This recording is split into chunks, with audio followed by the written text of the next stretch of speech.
On this episode of Taste Cast, we catch up with Kris about his thoughts on the Plus Club and Game of the Month games, get his opinions on those and his grades. Then we talk about what we've been playing. We, of course, talk about Final Fantasy XIV and its success, since that's still a big topic. And then we react to 12 Minutes official launch trailer. We watch Frostpunk official announcement trailer, and we watch the short film Exodus for Battlefield 2042. And then I go on a rant about EA, Ubisoft, Activision, and all the AAA companies that are just fucking around lately. So stay tuned for that. There's a lot of rants in this episode. So stay tuned and to check that out. I'm just thinking about them now. I'm getting upset. And then we read your comments, of course, because we love doing that. And you guys have so many opinions that I like to respond to. Before we jump into Taste Cast, quick reminders to download and play Hunters Arena Legends, Plants vs. Zombies Battle for Neighborville, and Tennis World Tour 2, all off for free on PlayStation Plus. Make sure to download those, play those. Come back at the end of the month for Plus Club to let us know what you thought of those games, and we will, of course, let you know what we thought of them. And our game of the month randomly picked is Cyberpunk 2077. We are actually playing this game. We're actually going to be discussing it. We're actually going to be talking about the updates. Is the game in a good place? It wasn't always in a good place. And yeah, it's going to be a good conversation, so come back for that. For Game of the Month, we have Discord. You can talk to us anytime, all the time. Link down below. We're on iTunes, Spotify, and other podcast platforms if you prefer to listen to us. And we have a Patreon if you'd like to support this channel. More than commenting, sharing, liking, and subscribing if you're brand new. All right, let's get into this rant-filled Tastecast.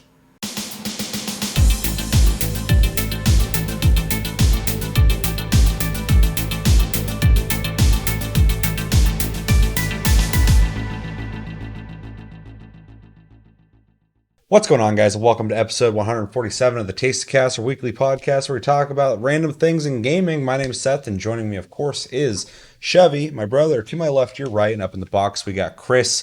He's back finally. Normally, I ask how Chevy's doing first, but Kris, how you doing? I'm fucking tired. Fucking tired. That's every intro of every episode ever. I'm like, how you guys doing? And we're just like, we're all three are just like tired. I'm tired all the time. Adulting sucks. Yeah. And then our schedules and gaming and staying up late and playing shit. But yeah, I feel it. Chevy, how you doing? I'm actually surprisingly awake for getting 4 hours of sleep and working 8 hours. So Yeah, I got 5 hours of sleep.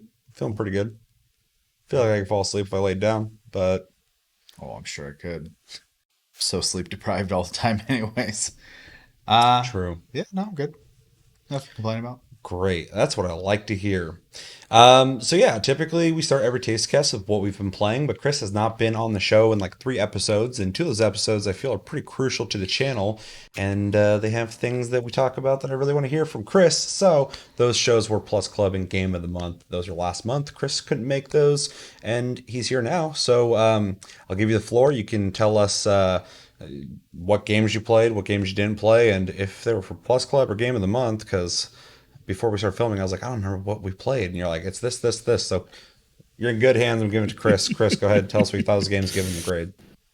All right, so we'll start with Game of the Month, which is Earth Defense Force 5. It's a fun game to play with a shit ton of levels and a lot of content to do. It does look a little janky, but that's kind of part of the charm for it. But it is overall very entertaining.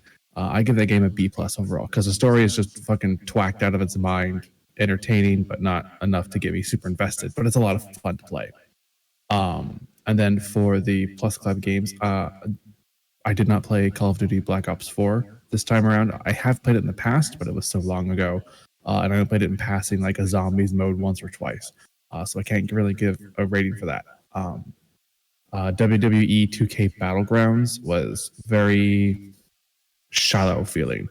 It kind of just felt like a money grab as far as games go, although I'm not really big into wrestling, so all these characters, I had no idea who they were. The last time I knew a wrestling character was like Hulk Hogan and Macho Man, like Damn. old wrestlers. Oh, damn. That's a little old school. Because You were a fucking, kid when they wrestled. because where I left off was like Stone Cold and like Stone Cold. But like a bunch of them at that era. And after that, I don't know any of them either. So I thought you were gonna go back that far, but you went further. Yeah, no, I know of those people just because of like media, social media and things like that. But like the times that I remember like even spending a little bit watching it was like I said, Macho Man and Hulk Hogan, like the old school stuff. But the game plays, it just feels kind of meh overall. It's a C. It's nothing to write home about. That should be a review right there. The game plays. The game plays. I It's felt the same. functioning. It does. It's just weird. It's just a weird game that feels like it's meant to get kids who are really into WWE playing a game, buying it. It's there to buy. Yeah. And then A Plague Tale: Innocence, I actually played because it was offered on Game Pass. So I didn't play it on a console. I played it on PC, but I did stream a lot of it, and I actually really enjoyed it. I didn't think I was going to enjoy it as much as I did, because it was a very heavy narrative-based game. But it's a lot of puzzle solving, and I kind of enjoy that gameplay. And the story was just really compelling. But it is pretty narrow in the fields of what you can do as far as gameplay. So for that, I'm just going to give it a B because the story is basically what you're there for. It's not really hard gameplay. So Yeah. Yeah, it's funny. I pretty much agree with everything you said. I don't know if our grades align, probably pretty close, but and I'm not going to go into what we said because there's a whole episode on that. Go check that out. But pretty much with Plague Tale, it's funny that you mentioned like the story's compelling. It's all story. The gameplay's kind of like whatever. Because I mean, literally, that's pretty much what we said. We said a lot of detail in a full episode. But even like on Reddit, talking to people, that everyone was pretty much like gameplay. People who were looking for gameplay like weren't into that game. Yeah, Because there wasn't anything for them to really do. And if the story doesn't hook you, it's not going to be compelling enough for you. But I remember I started that game. I played that game on Game Pass like a long time ago before this month, and just to check it out, I heard like a lot of good things about it. And as soon as the game started, I was instantly interested. I was like, "Oh shit, this is fucking. What's going on here? This is it wild." hooks quick. It's pretty crazy. Yeah, so which is great. Like more games need a story where they can go, "Gotcha, fucking keep playing." Takes a talented writer though. For sure. So definitely a strength of that game, a big strength is the storytelling, and I think the characters and the voice acting, all that stuff. I'm about to start talking about the game, so we'll just skip that. Go watch the episode, but yeah, pretty much agree. And then the wrestling game, yeah, it's again watch that episode, but it just kind of exists. It doesn't. There's not much to it. That there's not really necessarily bad stuff to it. It's just like it works. That's a wrestling game with weird, chubby wrestling guys. yeah, So yeah. So with Call of Duty, you said you played in the past. For whatever reason you didn't play it, which is whatever. You don't gotta play anything. Any interest in it? Obviously, I probably assume not because you don't like shooters and you didn't play it. But you've played zombies before, right? Like yeah. I have played zombies with my brother every now and then, but that's about the only time I ever play it. I don't ever play these games by myself. I don't ever like go out and be like, oh, I want to play this today. It's always my brother will come be like, hey, come play this with me, and I'll be like, fine. Do it. Do this. Yeah, it's fair. This I got yelled out on Reddit about this, but I was like, this is probably one of my favorite zombie modes in Call of Duty. Pure like people. One person was like, the zombies community would like fucking yell at you for saying that. I'm like, well, what one do they like? And he's like, they don't like that one. I'm like, well, I don't give a fuck what they like. I like it, but out of curiosity, which one is the good one? And he couldn't even give me a straight answer. I was like, so maybe you don't like this one? For speaking for a whole community, you got a whole lot of answers. It's a really common thing. They were really civil. I just they were really trying to drive the weight of a whole group of people, and I'm like the wrong guy for that because like groups don't sway my thoughts easily. Yeah. So it's like when people mean I think they always say we. Like who's we? Yeah, exactly. Give me some names. Give me 10. That's not even enough. Give me 20. That's not enough. Anyway, it had a good zombies mode, so maybe someday I'll make you play it. Yeah. Anything else you want to say about those games or anything that maybe you have missed? I don't know what else we did. We were busy during that time too, so it's been No. sparse on episodes. So, all right, well, thanks for catching up with us, Kris. Let's jump into what we've Hmm. been playing. Um, I think I'll go first. So, the one game I have played that I can't talk about is Cyberpunk 2077, but I am playing it.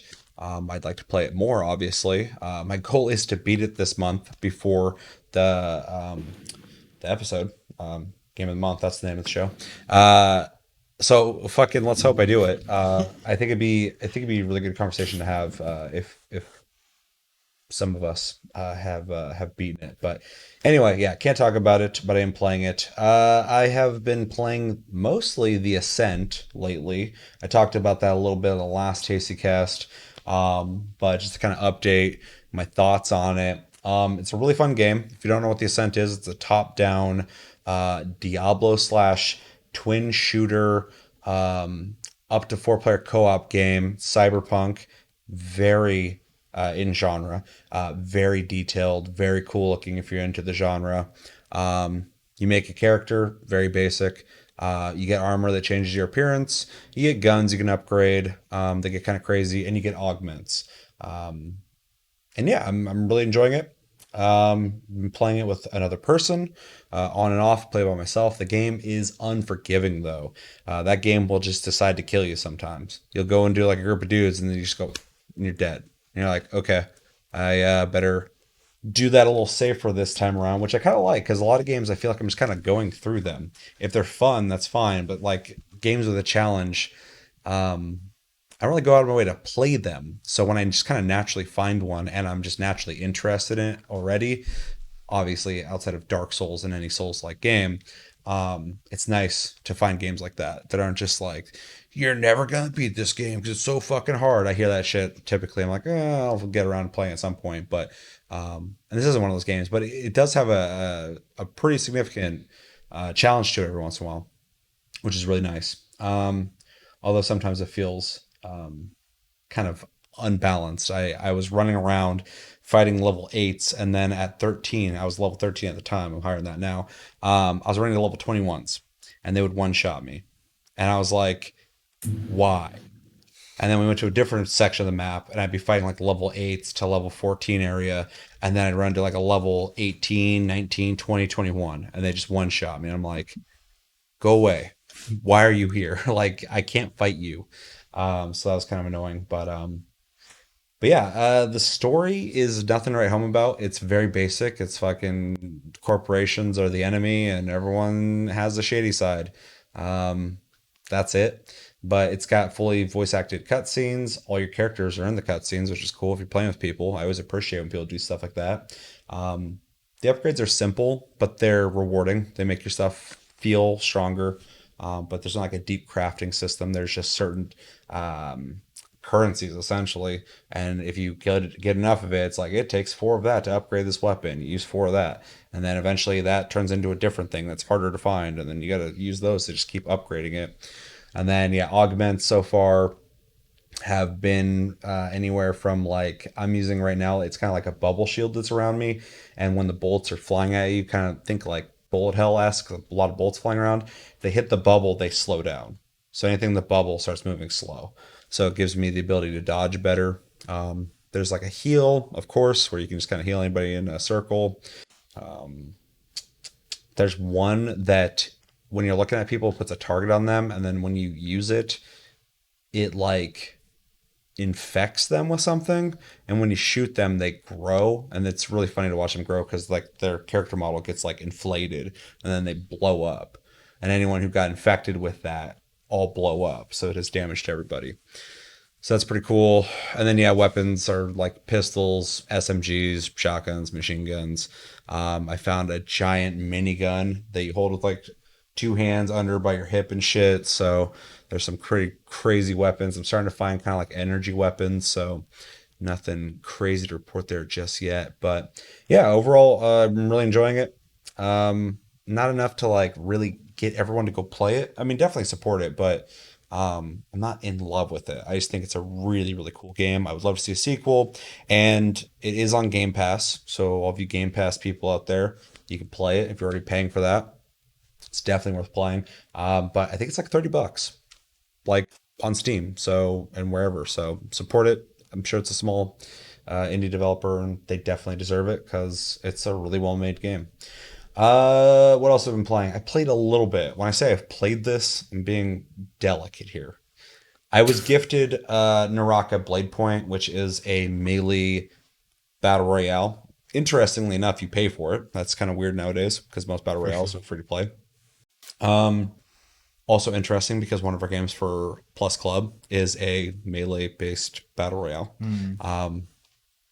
which we'll talk about at the end of the month. So these two games came out at the same time. And I can't talk about the other one, but Naraka Blade Point is really interesting because first off, all the reviews are pretty positive, which is nice to see.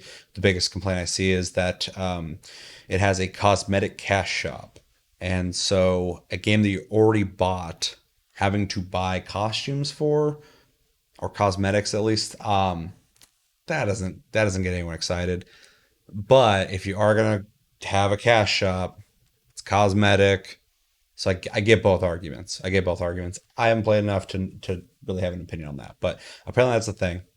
And it's kind of lame, but whatever. But yeah, it's I played like just a little bit. I played the tutorial and I got into a match real quick.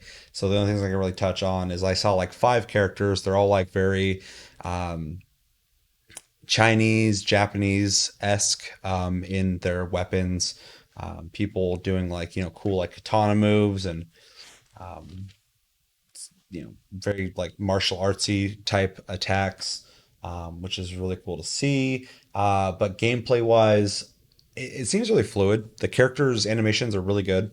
It's third person.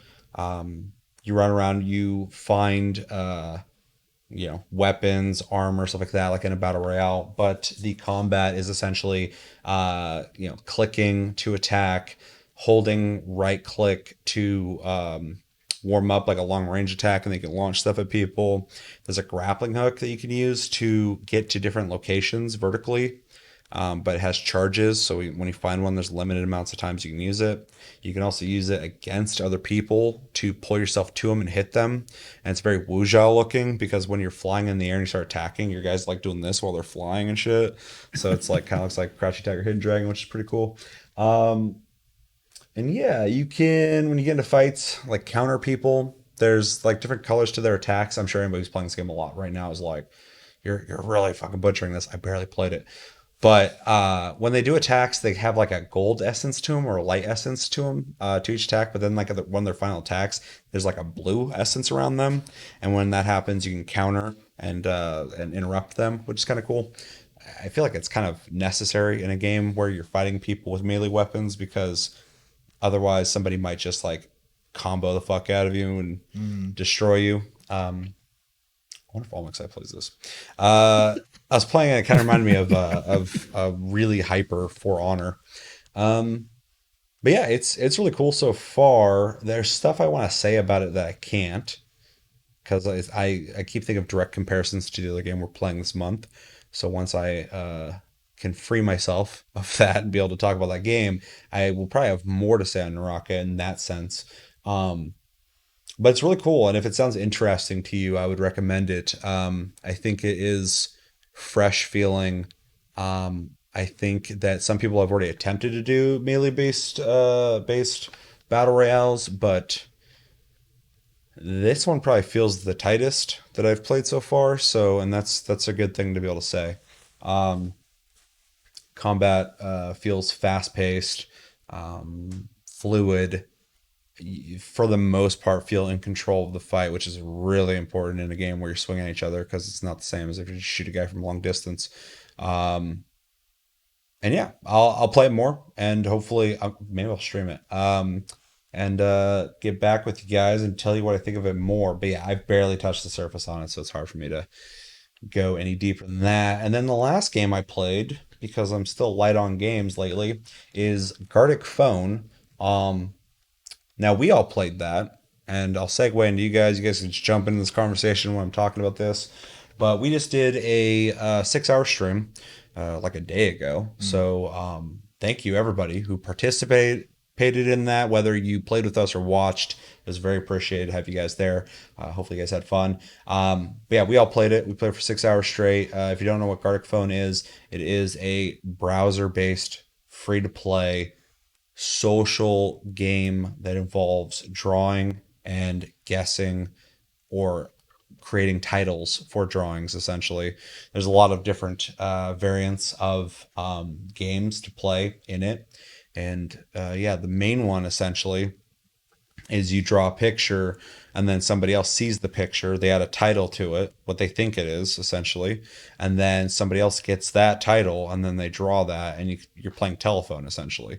It just keeps going until the picture either satisfyingly stays the same. Sometimes that happens, but then also it'll evolve into something that's just so crazy and ridiculous that it's funny. Also worth mentioning, it is 4 to 30 player. We got up to 9 people at one point, and there it seemed like the game lasted pretty long, even with 9 people, because there's a lot of cycles of draw, title, draw, guess what this is. Yeah. I mean, yeah, because you're going to start with 9 people's titles, and then every one of those 9 titles has to have 8 responses. Exactly. So, And the flow of that's really fun if you're somebody who I don't want to say is creative because that's too pinpoint. If you're somebody who likes to just like draw or like interact with other people's stuff, give goofy, because you can get funny with. There's no winning in this game, and I think it's kind of great. I mean, I like games where you win or whatever, but there is no essence of competition when you're playing this. So it's literally just hang out, and there are some parameters that make fun happen if you're with the right people. it's And basically like game night with the family type of deal. yeah, Yeah. and it's a lot of fun. You make your own fun, but the game has, like I said, parameters that like when we so the night before we did the stream, we did a test run, you, me, and somebody else, and you need 4 people typically, but we were just kind of testing things out. And we got the gist of every game mode just so we had like an idea of what these were. But they're obviously not meant for 3 people because when we had like 9 people, the experience was so much better. Yeah, 100%. And not just because like more people equals more fun. The game's designed to have that telephone Yeah. happen. And so while you're playing it, you're having fun because you're talking with your friends, you're drawing stuff, you're looking at people's pictures, you're laughing at them, you're going, oh shit, that's really good. Where you're like, what the fuck am I looking at? What is this? And then like you type something out. And sometimes you're like, oh, it's definitely this. Or you're just like, oh, I'm just going to type some funny things. I don't know what the hell this is. And that just goes to the next person. And it's just a really cool gameplay loop that is really, really easy to just keep playing. I mean, like we did a 6 hour stream easily. I could have kept going, but I was like, it's 9 p.m. I'm a 34-year-old man. I got shit I got to do. So I had to cut the stream short there. But yeah, really enjoyed it, and it's really cool that it's free to play. I try to emphasize that to people because I mean, like for a game that you can have 30 people play, there's not a whole lot of barrier to entry. Yeah. The worst thing about the game, the worst thing, 2 things. The worst thing is on the left side of the game, there's an ad that will just keep popping up. You can get like an ad blocker, but On PC. to get rid of that. Yeah, I didn't play it on phone. I'll let you dive into the mobile thing. But yeah, there's an ad on the left side, and every time that I was using a Wacom tablet to draw stuff, and every time I could see, I got to the point where every time I saw the ad refreshed into a new ad, I would stop drawing because lag happens every single time. I'd be in the middle of drawing some kind of circular shape, and wherever my pen was at here, when it was transitioning to the next ad, and wherever it went next, it just would like pause, and then it'd be a straight line between point A to point B. And it's really annoying, especially in some of the modes where like your time's running out quickly. It's really annoying to have to like. Luckily, the game's got great drawing tools. There's like an undo button and a redo button, all sorts of shit. It makes it really streamlined and easy, but it's still annoying to have to do that. And then the second thing is we were playing with randos, which I've been playing with randos my whole life in games. I have no problems with it. You're gonna run into some assholes. You're gonna run into some great people, and everything in between. And luckily, 98% of people who played with us were really cool, really chill people. But we did run into not the worst people. But some people who are just kind of like, I don't know if they got bored or what, but they start kind of Became one note. yeah, derailing the game. Derailing the Hmm. game by drawing the same thing over and over and over again. And in a game where you're playing telephone and someone's like, I'm going to draw a banana doing a weird thing. And then their response to it is the same picture they always draw. And they do that to every single line of telephone. It starts derailing every game. They all just kind of halt as soon as that person Well, and draws. yeah, not in like a creative way either. It's No, just kind of like hitting the brakes. So, exactly. And it ruined the fun for everybody. So you're gonna run into shit like that if you play with random people. The ideal situation in this game is if you just had like a bunch of your own friends playing this. But at the same time, I like playing with random people because you run into people who are like genuinely wanting to play the game. You run into some people who are really good at drawing, which is great. under crazy time restrictions too. Yeah. So So that aspect I really like. But yeah, playing with randos in any game, you're rolling the dice. Luckily, I think people who are on Twitch looking for that game were probably mostly one type of person. So people who want to draw. So yeah, overall, really fun game. I would definitely be open to doing another stream like this again. Which also reminds me, I want to do another Jackbox stream soon. So we haven't done. I was thinking about it the other day before we did this. I was like, we haven't done like a community stream in a while, so I'd like to do those again, but also more often. So it's always a lot of fun. yeah, And this was a good step in that direction. yeah. I mean, I don't really have a whole lot to add to that. I played on phone. Yeah, it's a lot. It does have ads on it as well, but it's at the bottom of the screen and doesn't seem to interfere at all with the experience. I'm also speaking from the perspective of an iPhone user. Kris can speak from Android when it's his turn. Let's talk about the elephant in the room, though. The Sure. difference. So my only complaint I had is the game offers a different canvas depending on what platform you're playing on. And so even when you're playing together and you have people playing in a horizontal format on PC and on phone, it forces you into vertical format. Um, Makes things like the animation really hard because when someone who has like this much width um, uses the whole canvas and then it gets the mobile, it goes, you only get this much. Um, so something hopefully they work on. I can't really complain too much. It's a free game. Yeah, it's just weird that like we're playing the same game and I'm in landscape mode and you're in like fucking Portrait. portrait Yeah. mode. And so you can tell like there's a mode called animation. I'm just gonna explain real quick because even when I explain to people and people are like, I know what it is, they still didn't get it. But you're essentially making an animation with frames, and everybody's drawing their own frame. And so I draw a picture of a stick figure like this, and someone draws the next frame of that. And you really saw it there in the animations because like I would draw one part of the frame and I would really utilize the whole landscape. And then like somebody else would get it. I don't know what they're drawing, but by the time we watched it, you would see like a full area and then like a vertical slice of what somebody was trying to replicate from the last frame and then another one like that and then another one's like completely landscape and it Yeah. was just like it seems weird that the game wouldn't either go hey you should turn your phone sideways to have more real estate to draw on or give you the option to do it.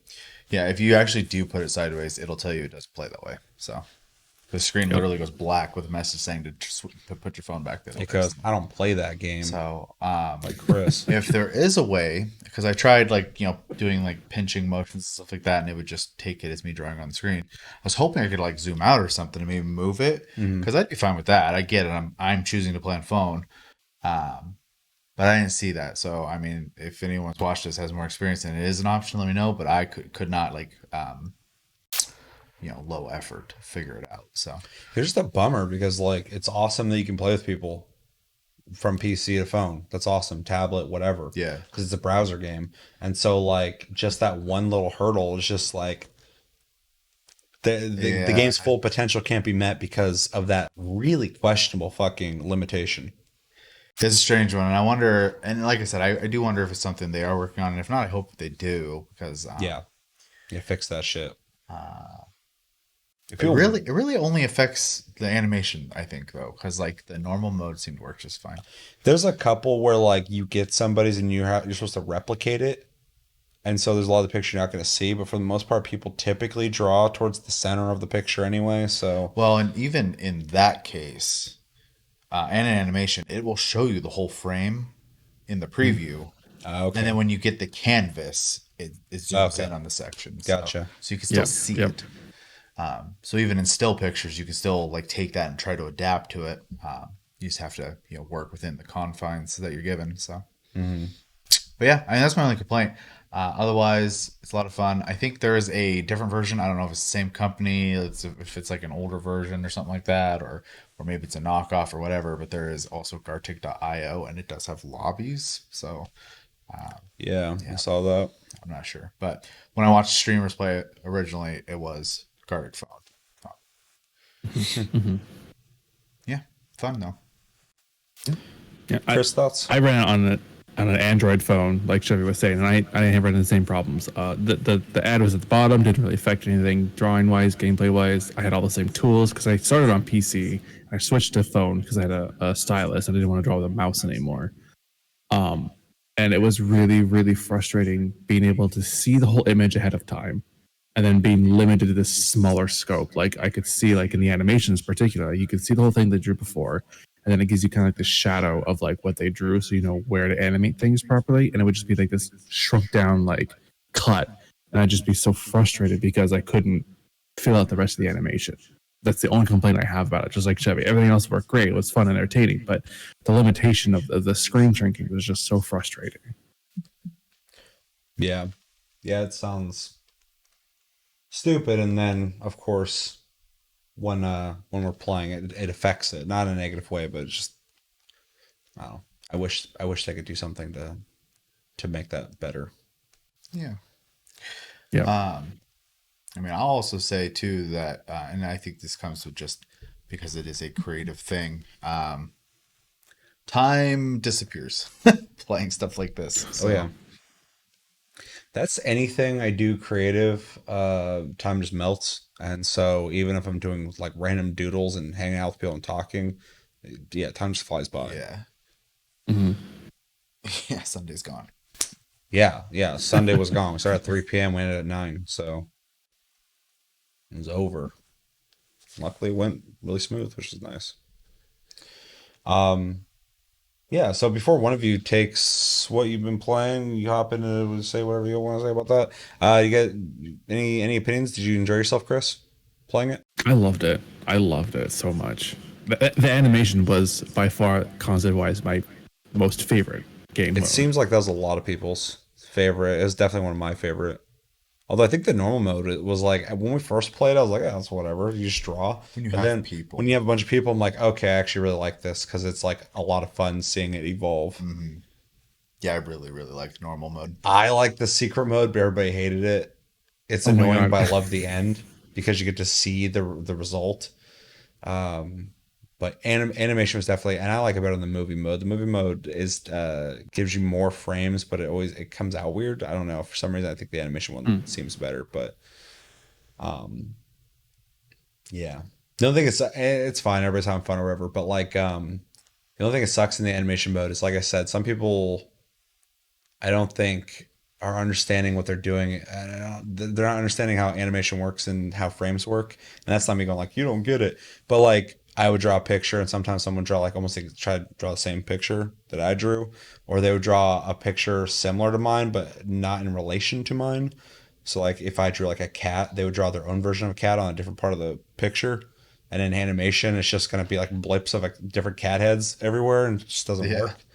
But every once in a while, we got some really cool animations. I would actually I want to go through the 6 hours of it and do like a highlight reel and just cut out all the cool animations that we did. 'Cause Oh some of yeah. them were really neat. Yeah, actually, probably one of my favorite ones was the one where a tree and an island, and all of a sudden there was a dog that appeared there, and And the then bird. all of a sudden a seagull showed up and dropped off a dead fish, and Uh, then the dog ate the fish. I was like, wow, that actually worked yeah, out that really that well. one was cool.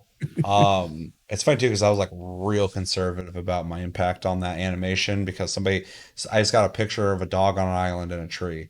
I was like, I don't know what I can do with that. So I was like, I'll make the tree sway.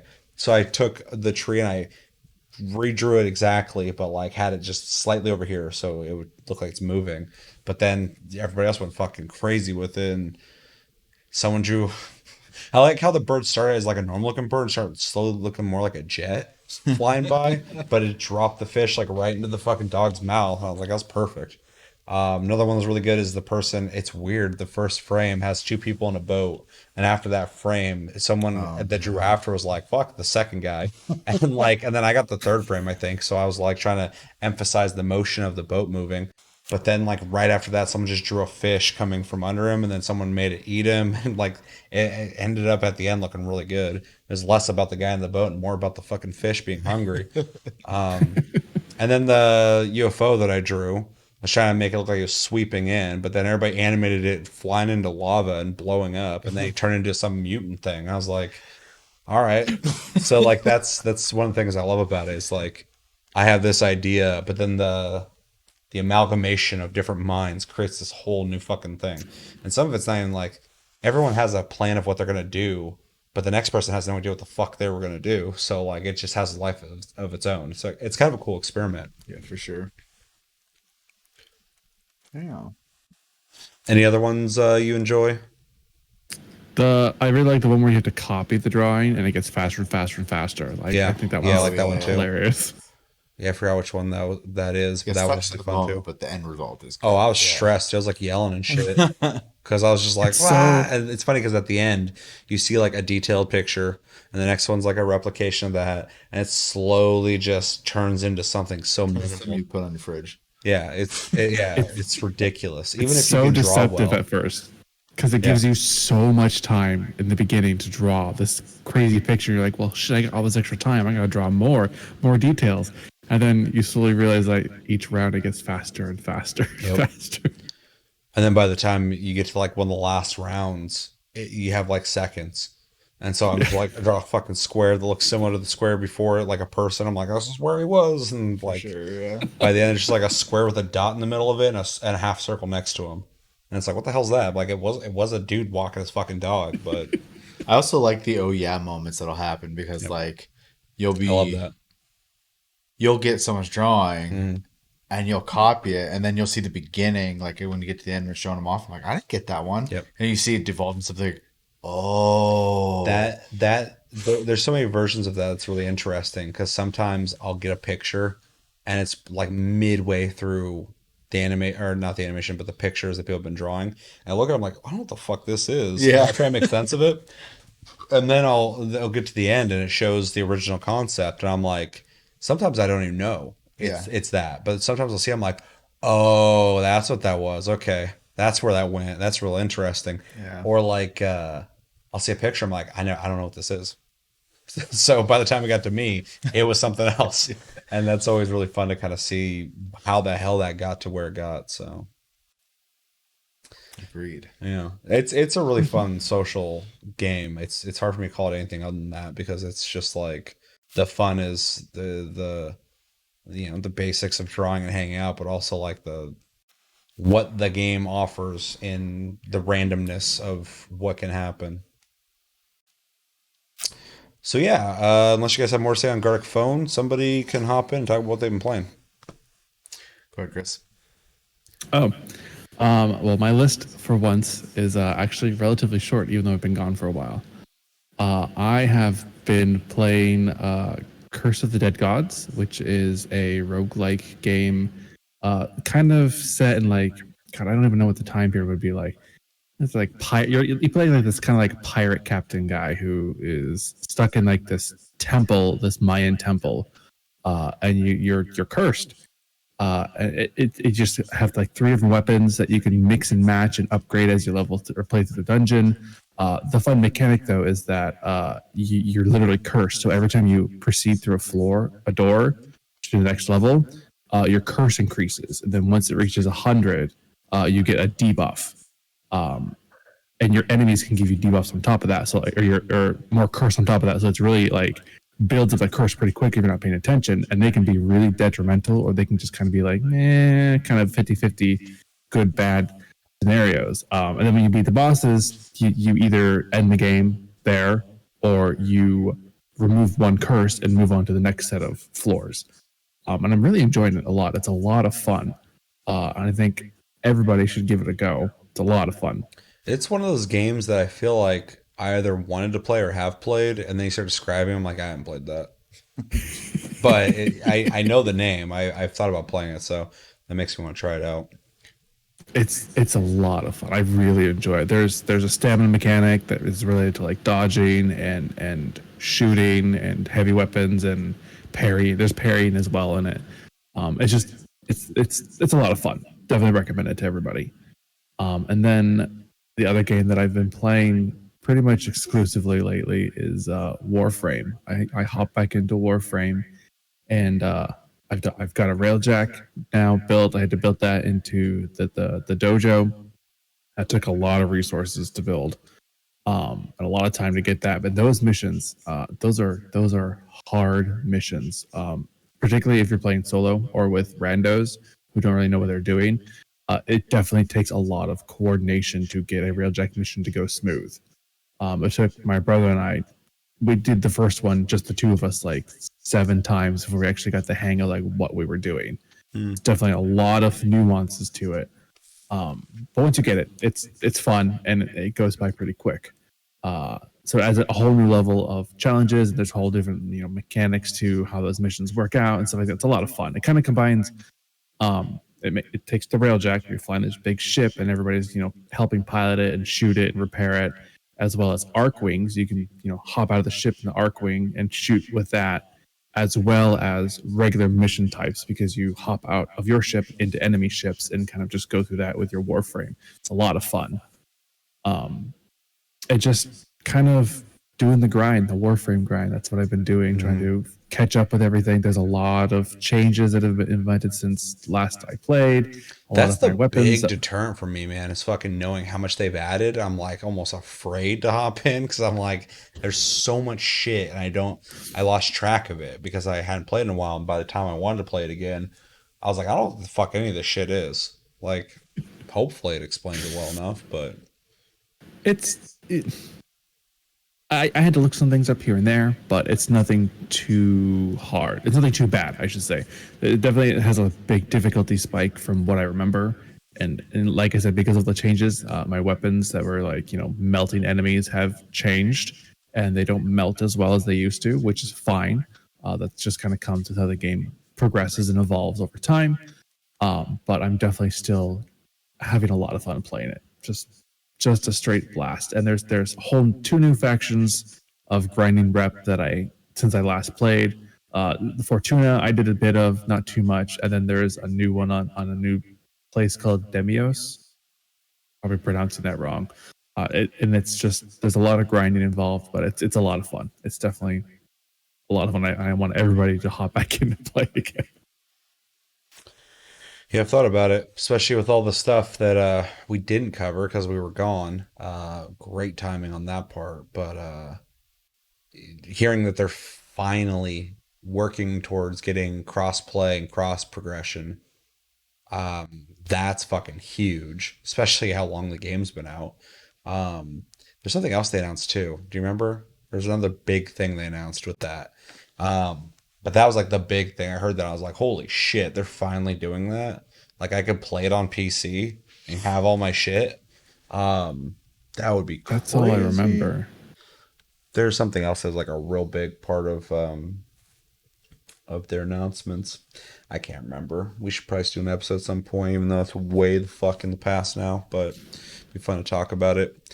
But yeah, that was around the time you hopped back in too. So like all those announcements got me kind of interested in playing. I haven't played in a long time. So obviously we're big Warframe fans. We all really enjoy it. But me and Chevy and everyone else I know really hasn't been playing it a whole lot. So, but it's cool you're back into it. I do know that with the cross-save, cross-play thing, that their goal is if you have a PC account and a console account, the goal, the long term goal, like it's not guaranteed, is to merge those accounts together. So if you have stuff on one and more stuff on the other, you're going to get both put together. That's their goal. So you don't lose things on either account. Yeah, that's what I was saying. Like they're working towards it. That's Pretty that. generous goal. Their wording seemed pretty like that's what they want. I think they can do it. There's other people who do cross progression. But one thing that I think a lot of people don't really think about a whole lot is there's like legal barriers, but also patch barriers. I mean, the big thing with Sony is they have a different system than other people. So it's kind of hard to release shit all at the same time. So if you have content on this side and over there, you're supposed to have that, but it's not out over there. It's hard to make that work. But by now, I feel like they probably have figured out a road to make that work. So hopefully that does, because that would be huge. Because I started playing Warframe back when it came out on PC, and then as just to check out what it was like on PS4, that's where I got into it like really bad. And then after that, I invested too much. I was like, I can't go over to PC now. I put too much time into fucking the console version, but I always wanted to play on PC. So it'd be awesome if I could just play anywhere. Not even just because I want to play on PC. It would just be awesome to have that option. But if I have a PS4, PS5, an Xbox, a PC, wherever the fuck I got, I can just play there. Oh, aren't they doing a mobile? That's what I was just going to say. I just looked up the TennoCon announcements. They're working on a mobile version of it. Yeah, and I think they're intending to make that crossplay. I think I heard that. You're going to say something. I was just going to say, I think that hurdle probably got easier for them too. And I'm speaking completely out of ignorance at this point, so take what I have to say with a grain of salt. But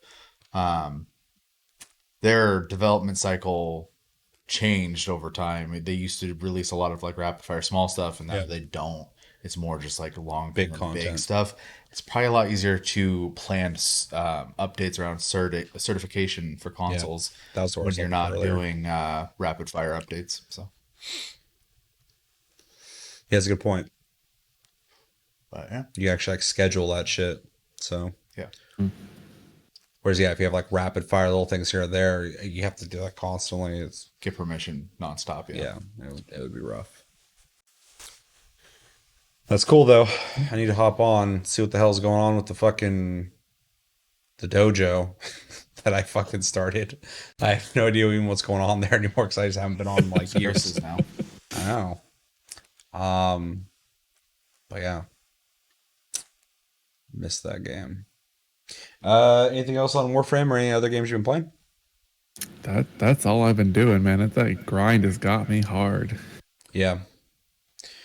I got a bunch of games I want to play, but I've just been playing a lot of the Ascent lately, so I feel it. But every once in a while, I like just having a game that I play. So, Chevy, Mine's gonna be real short. So it's great because we're fucking 50 minutes into this episode already. played some Cyberpunk. Can't talk about it. Game of the month. So come back at the end of the month for that one. But you got your card back. Got my It's working 38. good on there. Oh yeah. It's looking real good on there. Yeah, I actually I was telling a coworker today, I think it's funny that I can run Cyberpunk completely maxed out, buttery smooth, Minecraft with shaders, 20 frames per second. Wild. But Cyberpunk's the bad game. Find out at the end of the month if it is or not. Yeah, Maybe I'm joking. played that a little bit. By a little bit, I mean most of last night. So yeah, just one night I've played it so far. Played some Minecraft, but that was more so I didn't want to think and I wanted to watch YouTube at the same time, so I strip mined for hours. Sounds like a real good time. I'm not even joking. It sounds great. I was not even paying attention to the game other than to do inventory management every once in a while. So, which was great because I found a bunch of diamonds that day. Sick. Let's see what else. And Final Fantasy 14, I'm still leveling Monk. I hit 60, so I got all the achievements for getting everything to 60, yada, yada, yada. one more level, and all my unfinished jobs will be 61. Everything else is 80. So, and I can start going through, and anything that shares armor, keep the armor set and level them at the same time to save myself some gil. And hopefully be Omni 80 by the time Endwalker comes out. But at the rate I've been leveling, and queue times, thanks to, and a good problem to have, but all the new players lately, DPS queues are awful because everyone wants to hit things. So, Yep. and my healers are already maxed out, and half my tanks are maxed out. So I'm pretty much leveling DPS other than a couple tanks, which I don't really like playing with randos when I'm tanking. So So obviously you haven't played it yet, but do you think Endwalker has a good chance, or definitely has a chance of being a game of the year? it's ending a 10-year story. Yeah, So unless I they figure. fuck that up, Yeah, that'd be crazy. I honestly feel like this could be hard because of the investment I have in the Yeah, story at this point. I'm not calling it yet, but yeah. I do think it's pretty. I was just thinking recently we're in August already, so like I'm already starting to think of like end of the year Well, shit. and it depends on when we do the episode and when I actually get to play the expansion because it might have to end up being next year's, depending. So, Yeah. Well, that's your call. There's no rule to that, but yeah, because I wanted to wait on Cyberpunk because it was so late in the year too. I think at the point where they do the Game Awards show, anything after that is the next year at that point. Yeah, So, but that's how they do it. But yeah, if I played a game that was like, if within one day of playing that game at the end of the year, I just fucking felt passionate shit. Like, dude, this is better than everything I've played this year. I would easily pick it as game of the year. But yeah, yeah, there is a lack of time towards the end of the year to really give it a fair shot. for And sure. then what do you do? Just disqualify it? No, it should carry over. But Yeah. yeah, I was thinking about that earlier because I was talking with somebody who also plays Final Fantasy, and we are talking about game of the year stuff, and he had brought up Endwalker. I was like, oh yeah, Yeah, that's for sure. that's a contender for sure. Because the way we do game of the year here, we allow large chunks of content like expansions like that. Because if the game's been out for 10 years, and every once in a while there's like a new chunk of content and 40-hour game. story, yeah, Yeah. it counts as a game. So, but I was thinking about me, and I'm like, I'm pretty sure I got really bold last year with what I thought my game of the year and runner ups were. And I was completely wrong. That's fine. I'm very okay with being wrong. That's an okay kind of wrong, anyways. Yeah, sure. I play great games, and I like being surprised.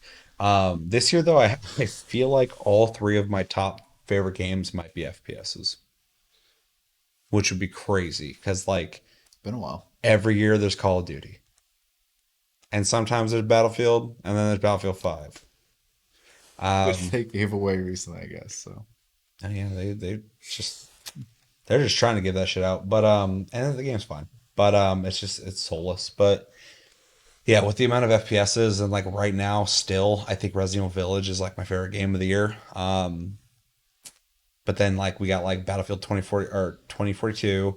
And that's not gonna have a campaign, but if the gameplay's fucking awesome, that's enough for me. And then Dying Light 2 is a contender for me. And then I haven't played it. And then Far Cry 6. I'm a huge fan of Far Cry. I've loved every single one of them.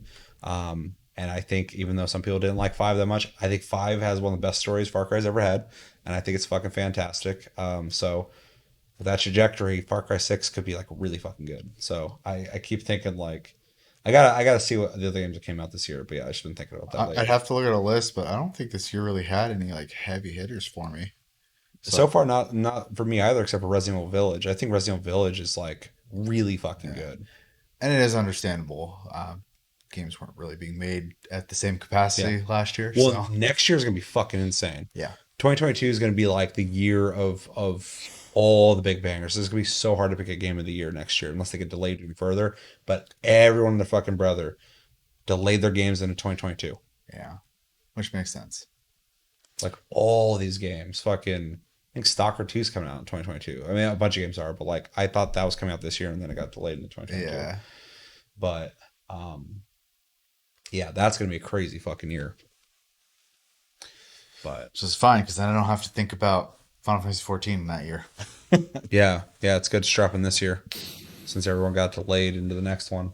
Yeah, I'm looking forward to the conclusion of that story. So I'm also excited. Yeah, definitely. On the topic of 2022 and games coming out though, I think it's gonna do a lot for I'll say current gen at this point. Yeah. Some people feel like they're still kind of being shortchanged in games for the current gen. When I say current gen, I mean Xbox X and S and PS5.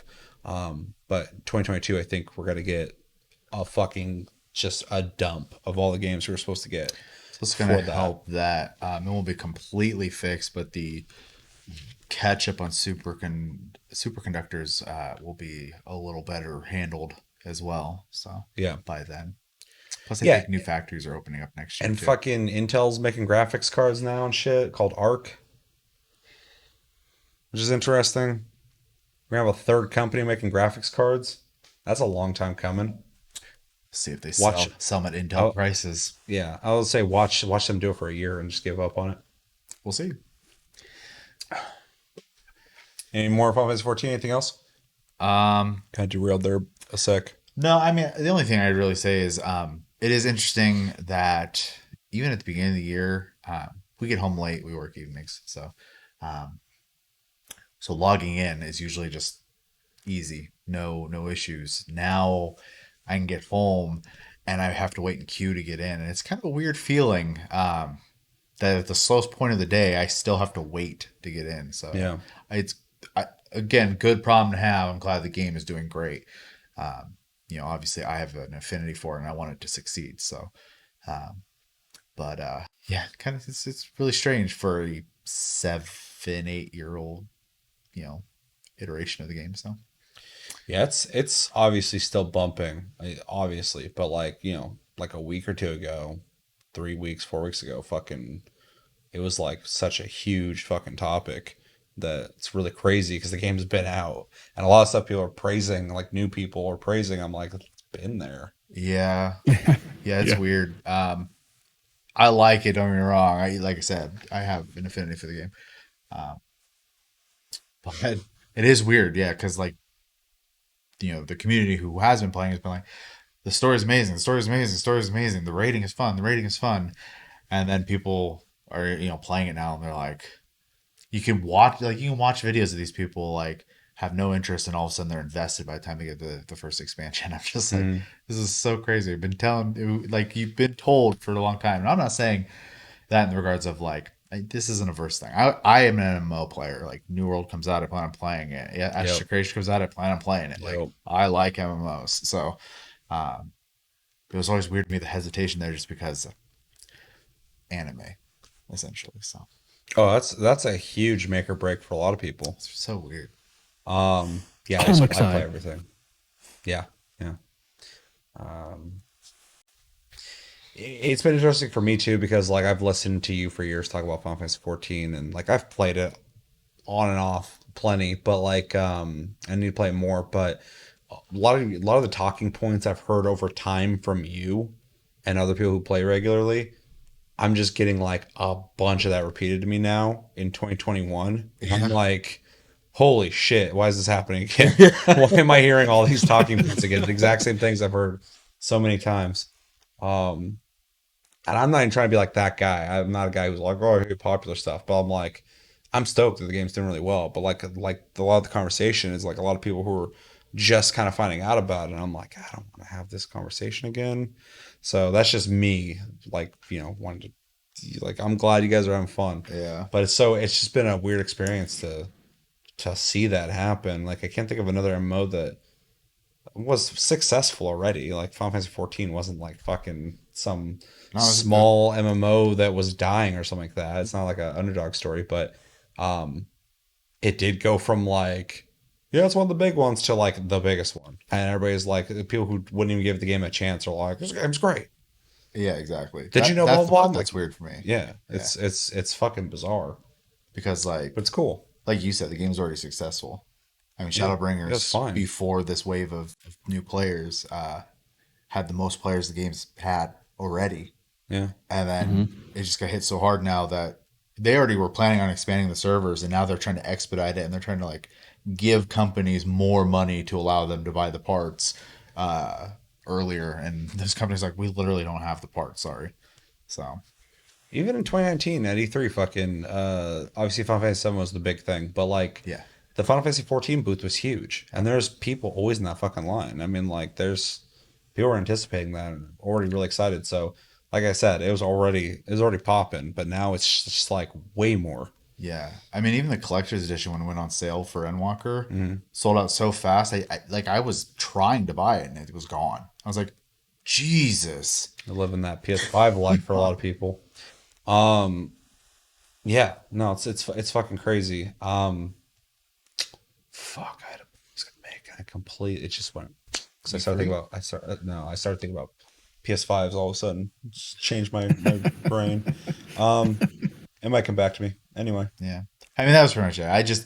I'm happy to see the game being so successful, but it is weird. Like midnight, there's a queue to log in. I was like, Yeah. what the hell? And I don't even play on a busy data center, so yeah, it's strange. Yeah. Yeah, what's his face on Twitter?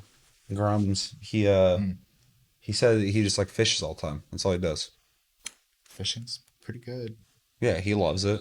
I mean, our He was asking other people like, "What's good fishing?" in a lot of MMOs, and somebody said something. And he's like fucking blocked because they brought up some game. I forgot. They're like, "Fishing's pretty good in this game." He's like, "Nope." So a lot of times it's pretty simple, but the crafting and gathering system in 14 is effectively combat still. yeah, So they're classes pretty much. yeah, So with moves and abilities. Yeah. So it's very involved. Mhm. So yeah, I'm happy, but at the same time, I'm a little confused. So yeah, it's weird. It's cool though. 100%. Oh, the thing I was gonna say, it came back to me. I'm Excellent. glad to see the success of the game though, because in a time, I'm not gonna mention names. We all know what I'm implying here, but like certain companies don't treat their community well or as well as they could treat them. And some people slowly realize that if they're part of those communities, some people just deny it or whatever, they're happy with it, whatever. But some companies have those reputations. And then even watching some of the people who've just recently got into Final Fantasy 14, noticing how their team communicates with their community, but also how that they're listening and all this shit. I'm not trying to play up that like, well, these are the good guys making this game and there's the bad guys making this game. I'm not trying to play that up, but like, it's cool to see that all the success is going towards not a shitty company of people who don't give a fuck. It's not like a money Devs that grab. communicate, man. Yeah. And that's pretty much what it comes down to. Yeah, and that's cool to see because I mean they deserve it, and I'm glad it's being recognized. That's not even just me and my observation. That's people who are new to the game going like, "Oh, these devs are fucking awesome." They had no idea, Yeah. because they didn't play the game. So it's been kind of cool to see. Like, I mean, there's like a lot of new players, and they're just like recognizing that. Like I've been saying forever, fucking, I think Final Fantasy 14 is one of the best MMOs that exists. So it's like because it's its own fucking thing. It doesn't like it's hard for me to like compare it to other MMOs, and so people are like Yeah. unraveling this and finding that out on their own. And it's interesting to see because like it's been that for a while, but the recent hype and discussion of the game has gotten people to go look at it, and they're realizing that there's a whole ass game there that is really good. I think the most exciting part about it is because it is fresh blood. I think one of the biggest problems. Someone else said this, so I don't remember who they are, so I can't say who I'm quoting, but I am quoting somebody that Final Fantasy 14's community was living in a bubble, and it is a good thing that is now that bubble's being invaded by outside perspectives. That's healthy for any MMO. Yeah, it's going to help the game grow. Yeah. Because the devs are going to hear different opinions now. So Yeah, you definitely had people who were like Final Fantasy people They're playing still- Final Fantasy 14 they're gatekeeping really bad, and it's really frustrating. for sure. Yeah. But the problem with that is the game will continue. It won't probably see growth if that just Yeah. maintained. And those people are gonna be there for a while, but they're gonna slowly recede as other things come out. And the hardcore will stay. The people who will never leave that game ever, like any MMO. Yeah. But you're not gonna get new blood. So yeah, this rush of new people who would probably have never played this game otherwise, is not only good for the success of the game and the company, but just good for the game's health. It's also bringing a lot of conversation into dead, like forgotten systems in the game, like Yeah. typical MMO crap. They have an idea, they put it in, and they go, the engagement's real low. We're done with that. So now that engagement's coming back, maybe that comes back on the table as well.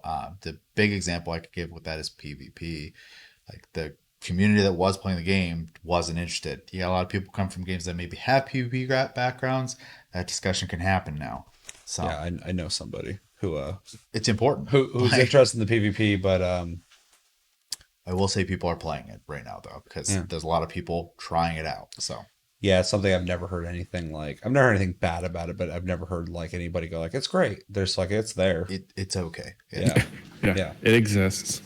So maybe if there's enough people getting into it, they can maybe put some work into that. Although I feel like people who don't do the PvP will probably not like that if they start putting more work into things they don't interact with. I mean, the people PvP are probably happy to have people to queue in with because the way it stands right now, PvP is done with organized Discord events. Really? Oof. Yep. Whew. That sounds awful. Well, that's the point, except for when PvP seasons happen, because then there's a reward that even non-PvPers try to get at that point. So, Gotcha. but yeah, in between seasons, there's no one queuing up for it. So people are like, well, I want to do this game mode. I need to find people who are like-minded in that. They have to make communities and plan days and stuff like that for PvP. So that shows you the weakness of that part of the game. So that discussion needs to happen because it needs to be interesting. The problem is reward structure in a game that has vertical progression. So Yeah. Anything else? Before I move on to the next topic. Sure. Because we sit here and talk about this for a long time. Anything else, Chris? No. All right. Well, let us know in the comments what games have you guys been playing? What games would you recommend? What are your thoughts on Final Fantasy XIV's health and success right now? Is there other MMOs you'd like to see the same thing happen? Have you played the PvP in Final Fantasy XIV? Is that something you'd like to see more work put into? Or are you somebody who's like, no, don't fucking touch that. Just keep doing what you're doing. Let me know everything you think about in the comments below. Okay, we got some videos to watch. Let me switch you guys over so you can watch them as well. Otherwise, we might just watch them. You can just watch us watch them. That'd be boring as hell. So the first video we're going to be watching is the official launch trailer for 12 minutes. This is a game that we've seen a couple times already, and it's coming out August 19th. So very soon. When they say launch trailer, they mean it. If you don't know, this is that game that's kind of like Groundhog's Day in the top-down room with the people in it. And yeah, I have a general interest in it. I remember when we first saw it, especially for the I think it was a PlayStation showcase. They showed all these indie games, and almost every single one of them, I was like, "That looks awesome! That looks awesome! That looks awesome! That looks awesome!" This is one of those games that I thought looked awesome. For so. sure. I'm really excited to see this. I'm excited to play it, so I'll be a lot happier in 2 days. But yeah, any thoughts before we watch this? I mean, you kind of said what I would agree with. I, had an interest when they first showed it, and I am still curious. I do feel it's a game they can't show too much on though, because it's probably spoilery, story heavy. So yeah, the more you show gameplay, especially everything I've seen on it looks like there's just like constant dialogue happening. So what are you going to show? Yeah, like, everything happens. So. Yeah. All right, ready to watch this, Chris? Yep. All right, 3, 2, 1, go.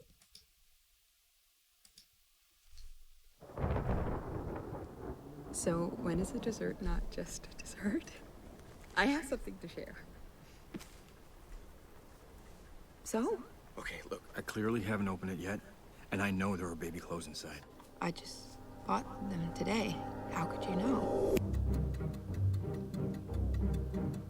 It's really so quiet. I know this sounds weird, but the day's repeating itself. What are you talking about? I've done it before. Just listen. I haven't figured out how it all works yet, but for example, if I get beat up, I go back to the start of the evening. What? It's interesting you Next got few minutes, those a cop is gonna people knock doing on the it. door. For sure. Some kind of sick joke. He's gonna hurt us. You gotta go. And leave you alone? Police. Willem Dafoe. Number We're one under arrest for your entertainment medium father's in the murder world. at your So My father? Please, you must be Why is he thinking of Agent someone else. 47? No playing dumb. It's a good question. Getting assassinated, boy. I know the truth. I'm not lying. I just said no more games. I forgave everything, all of it. Things like I'm this. so intrigued by Given. the top-down angle and doing storytelling with that. Well, how the whole thing's like in the apartment as well. Yeah. Like, I don't know. It's neat. It's like the perfect example of like indie games doing something small but doing something really interesting with it. Yeah. I mean, it's like, oh, I got an idea and I don't have to appease the corporate overlords of a AAA company, so we can actually play around with this. Yeah. I mean, so like for me, obviously, it reminds me a lot of, and it was kind of brought up already, but Groundhog's Day, but also for you anime fans, ReZero. Which I love both of those things. So Yeah. I already have a bit of an interest in that regard. Plus, I like the idea of like time is repeating, but his memory is not. So like time's still going forward for him. He's just stuck. Yeah. Well, it's the puzzle of like, live, die, repeat, or where the hell the original name of that movie was.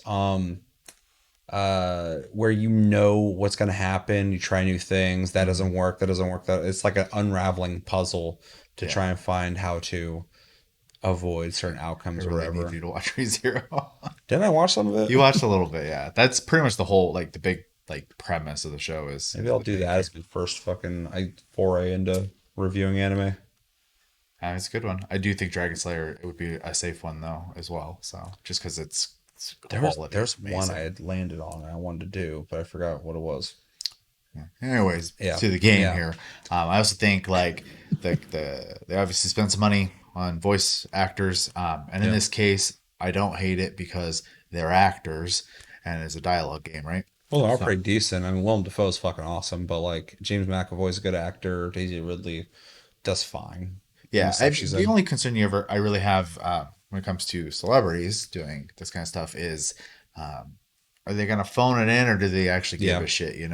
So Right. Looks like that wizard came from the moon. exactly. So hopefully they're doing it because they want to do it and not because the paycheck was good enough. Yeah, like I'll take some money. Fuck it. What do you want me to say? And other than that, like visual style and the perspective and stuff, I'm a big fan. It looks cool. It's really I neat just hope looking, it yeah. is good. So Yeah. I'm hoping the story is compelling enough. I like it's been done. Some people hate when people do things that have been done, but most of it's been done. So what do you bring into that story? That's the thing. Hopefully the story is done well. They got the actors to play the parts as long as they don't phone it in. I want to know why they decided to do the perspective. Is that just an artistic thing or is there something to that they're going to utilize? I mean, it's called 12 minutes too. So like, I don't know, what that, I mean, it's probably in segments of 12 minutes, but, there's a lot of mystery to this game that I want to know more about. But yeah, the story's really got to be good because I don't think the gameplay would probably be fine, but, yeah, if they don't nail something to compel you, might be a missed. why would you want to go forward? Yeah, exactly. Yep. Might be a missed shot, but, every time I watch something on this, even this trailer, like we're talking about this trailer right here, I think this trailer did a good job. It's very cinematic. It reminded me of a movie. Reminded me of a movie I would want to watch, but it's a game I can play. And one thing too is it's not the best mocapping I've ever seen, but it's good mocapping, and it's really interesting to see that from a top-down perspective. Typically in games where like they do like heavy acting out scenes and mocapping, they're not normally from a top-down perspective. A lot of times when we're up here watching people down there, they can get away with a lot of like, lesser animations, lesser details, stuff like that. But this is mostly just performances happening in front of you.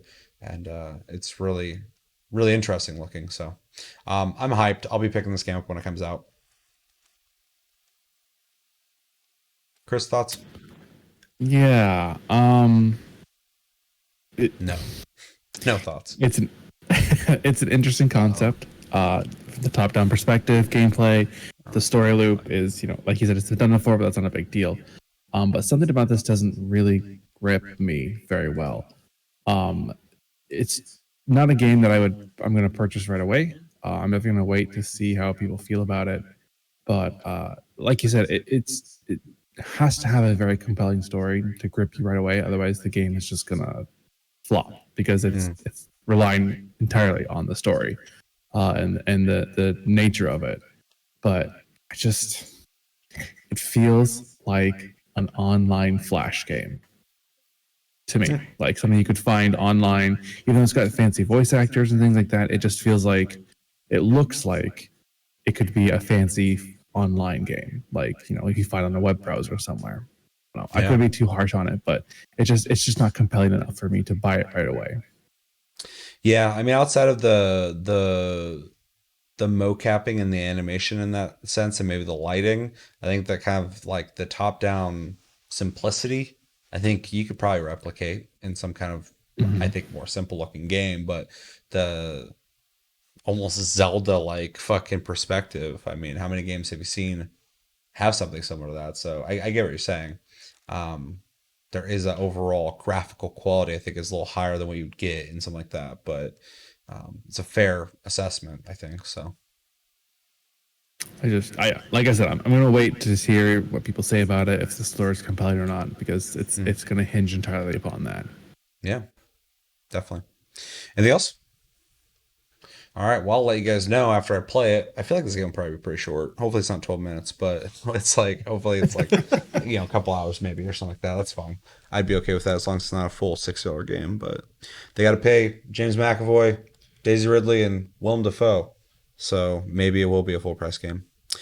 All right. Well, let us know in the comments what you guys think about 12 minutes. Are you excited for it? Are you not excited for it? Are you intrigued at the very least? Are you going to pick it up? What do you think about the trailer? Did you think they did a good job with it? Do you think it was like whatever? And yeah, let me know all your thoughts when it comes to 12 minutes in the comments below. This part's going so much faster than the conversation we had. That's how it always goes, though. The other video we got to watch tonight is Frostpunk 2, which was officially announced. This is the official announcement trailer. I don't know if there's much info on when it's coming out. But yeah, it doesn't have anything in the description here. But we're gonna watch this. We're gonna react to it. But before we do that, have you guys played Frostpunk? Do you have any interest in Frostpunk? Are you excited about the idea of a Frostpunk 2? Or do you not care, or somewhere in between? I have Frostpunk, the original, on my wish list on Steam. That's about as far as that goes. It looked interesting. I heard good things about it, but I honestly really don't know a whole lot about it, other than I guess it's pretty hard. And then, yeah, just that people loved it, so I was kind of curious really to check it out. Yeah. Yeah. Chris? I got it on Game Pass and I played through it and I beat the base campaign, and it is incredibly difficult. Like it took me 2-3 days worth of playing it just to beat the base campaign. It was rough. And I'm curious to see what they're going to do with the second one. Did you like your experience? It was challenging, and it was entertaining in the fact that it was challenging, but it was brutal and devastating at the same time, just like story wise. Games like that, because I've also played Frostpunk. I really like it, but they're almost demoralizing because they're constantly slowly just punishing you. Like, oh, you better fucking survive. Everyone's dying. It's real hard. We're going to crank it up just a little bit more. You thought you were doing fine. Not anymore. Game we talked about recently. Yeah. We played, yeah. Banished? Yeah. Yeah. It comes up so often recently that I'm starting to remember the name of it. But yeah, Frostpunk's one of those games. I like Frostpunk for a lot of reasons, but one of the things I really like about it is it's the same people who made oh no, the game where there's a war happening and you're trying to survive it. This War of Mine. Which makes sense. is a game I really, really liked. I thought it was a really cool idea. You guys survive like 21 days in a war before you get evacuated or whatever. So very bleak. Very fucking bleak. Very depressing, but I like that. And then Frostpunk is very similar, but you can tell it's from them, but it's so different than the other game. It's like this weird, like almost it's this post-apocalyptic or this apocalyptic steampunk thing going on, and you just have this giant generator trying to just keep people alive in this snowy fucking hellscape. And it has this really interesting circular system to navigate around your town. It's for gameplay wise, it's like it's really smart, but visually it's fucking really cool looking too. But it's bleak as fuck, and it's just like, but it's just like this War of Mine. It's like borderline depressing and just like fucking really just like demoralizing you. Like this is rough. Are you gonna make it? So yeah, I like it a lot, but it definitely has it's pretty intense. But I like that. So I'm really excited for Frostpunk 2. It's interesting that they went from This War of Mine, which I think had pretty good like critical success. I don't know if it sold well enough or not, but it was a small Yeah. indie game, and then they're able to upgrade so much to Frostpunk. Like it's a big difference. It graphically looks way better, but it has a lot of really cool ideas. It's interesting they're first off making a sequel to that. I would have figured they'd make a third new game, but whatever. But I read a thing recently and they said that what they're bringing to Frostpunk 2 is, I guess, a lot compared to the last game. Like they're going to really fucking go crazy with it. So that's intriguing. For sure. Maybe they can bring some elements of This War of Mine into it. That'd be kind of cool. Make it real depressing. But yeah, I'm really excited for this. Even knowing this game's coming out made me want to play Frostpunk. So, and I would highly recommend it to people if they haven't played it, especially if it's on their wish lists. I guess it's on Game Pass, so you could just give Microsoft $15 and go play it. Isn't it 5 on PC? Yeah, I don't think it's that expensive. Yeah. So, anything else you guys want to say on Frostpunk before we watch this? All right, let's jump into it. And if I remember correctly, this trailer is the loudest of the three, so I'm going to turn this down again. Hopefully not mute Kris again. All right, 3. Ready, Kris? Yep. All right, 3, 2, 1, go.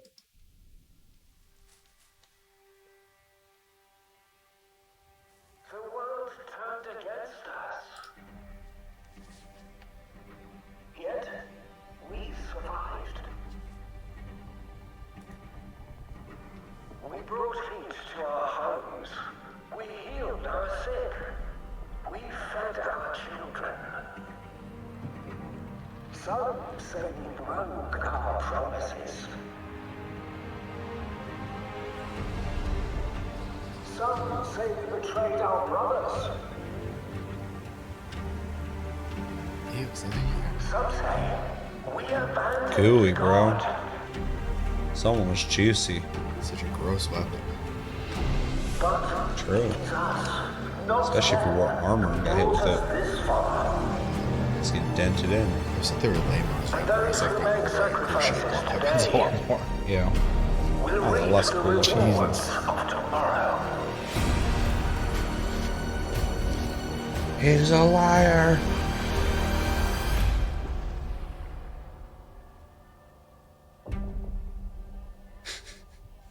I still to this day, I remember when they first started like putting stuff like that in trailers at the wish list. And still to this day, I think it's funny when they're just like, all right, just don't forget about us. I mean, it's effectively their the next step before pre-order. I would say it's the pre-order Yeah. because now it's set up. All right, what do we think of Frostpunk 2's? I mean, it's an announcement trailer, so it was pretty much a teaser. To be completely honest with you, it doesn't do really anything for me. Yeah, that's fair. It is, it has the imagery I was honestly expecting. Frosty. Minus the very end, obviously. I wouldn't have expected a dude with, words carved in his chest, but I was expecting the bleak, the house and stuff like that where they go through, and it looks like it hasn't been used in a long time, and the slowly being taken back by Mother Nature. This part very graphic, but I mean, it's that whole lead up to something. The problem I have with this part is I don't know. There's no context for me to for really sure. know what happened to this dude. So other than someone was displeased with him, I would assume. So I think as far as it just announcing that the game exists, though, for people who've played it and enjoyed it, I'm sure this is all they needed. So Yeah, for someone or as somebody who played the first game, it's mostly I think it was done well, but it wasn't effective in the sense of like advertising a game, but more so solidifying to somebody who's played Frostpunk that there's a second one being made, and it really sells the atmosphere. The music's really intense. It feels like shit's uneasy. Things are getting like bad or whatever. The imagery is disturbing. And there's a lot of tension in the trailer. I think it's a really cool trailer, but it doesn't do anything. Like, this didn't get me hyped outside of when it said Frostpunk 2. I was like, sick, dude. I want to play Frostpunk 2. Yeah, they could just use a splash screen at that point. Yeah, but it's not a bad trailer. I mean, For sure. this is literally, as I said before, it's an announcement trailer. Like, if you didn't know this game was coming out and then this came out and you watched it and you're a big fan of the first one, this would probably be pretty effective. And I'm like 70% there. But yeah, it probably could have been better. But I think it's well made. I think the music was good. The essence of it is really like eerie, which I really like. But yeah, that end screen where it says Frostpunk 2 in the oil, I liked that because I'm like, fuck yeah, bring it. I want to play that game. But yeah, could be better. I'm gonna add to my wish list though. So I guess it was effective in that sense. Kris, any thoughts? There's not like there's really not a lot to go off of as far as like what the game is going to be like outside of the fact we know it's just Frostpunk 2. It's more bleak, like you said. It's more brutal because the game is very brutal when you get down to it. It doesn't look brutal on the outside when you're playing it, but you need to read the details of the game. It's very brutal. So it's just kind of like you said, it's just a quick like, hey, we're making this trailer. It was well done. It's very nice. It looked very pleasing. But it's just there's not much to go off of other than like, hey, we're making it. Yeah, I agree. Yeah. So, want to say anything else to say? There's not a lot to draw from. Let us know in the comments. Last thing, I'm excited for Frostpunk 2. Let us know in the comments. Have you played Frostpunk? Are you a fan? Are you not a fan? If you haven't played it, why haven't you played it? Are you excited for Frostpunk 2? What did you think of the trailer? Did you think it was done well? Do you think it was kind of like whatever? Are you excited at the prospect of Frostpunk 2? I think I put a B instead of a P there. Yeah. Frostpunk. I wasn't gonna say anything, but Yeah. Sometimes my mouth is going fast, and then it's like half is like stop talking. I'm like, nope, not gonna do it. You don't tell me what the fuck to do. And yeah, let me know everything you think about in the comments below when it comes to Frostpunk 2. Next video we got is the Battlefield 2042 official Exodus short film. This is a short film for Battlefield 2042, giving us some context on the story that's happening in this game. And already had it spoiled for me, but a character from a prior Battlefield campaign is in this. I'm not a big fan of the Battlefield campaign, so it's probably not going to do much for me, but it's pretty cool to see some continuity knowing that these games are now related. Also, an interesting thing to mention, 2042 will not have a campaign. I know it's controversial for people. I'm old school when it comes to Battlefield. I prefer them stick to what they're good at and make fucking multiplayer. I know some people are going to miss a campaign. I'm not one of you. If DICE was good at making campaigns, I would feel different, but I don't think they are. I think they're weak there, and I think their core gameplay is where they really shine. Big, crazy battles and Levolution, all that shit. They're really good at that. So anyway, no campaign 2042. So it's interesting we're getting anything really storyline wise.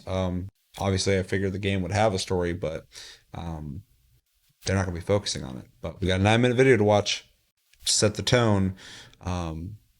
Last thing I'll say is I'm really excited for 2042. I can't wait to play it. Thoughts on this trailer or this short film?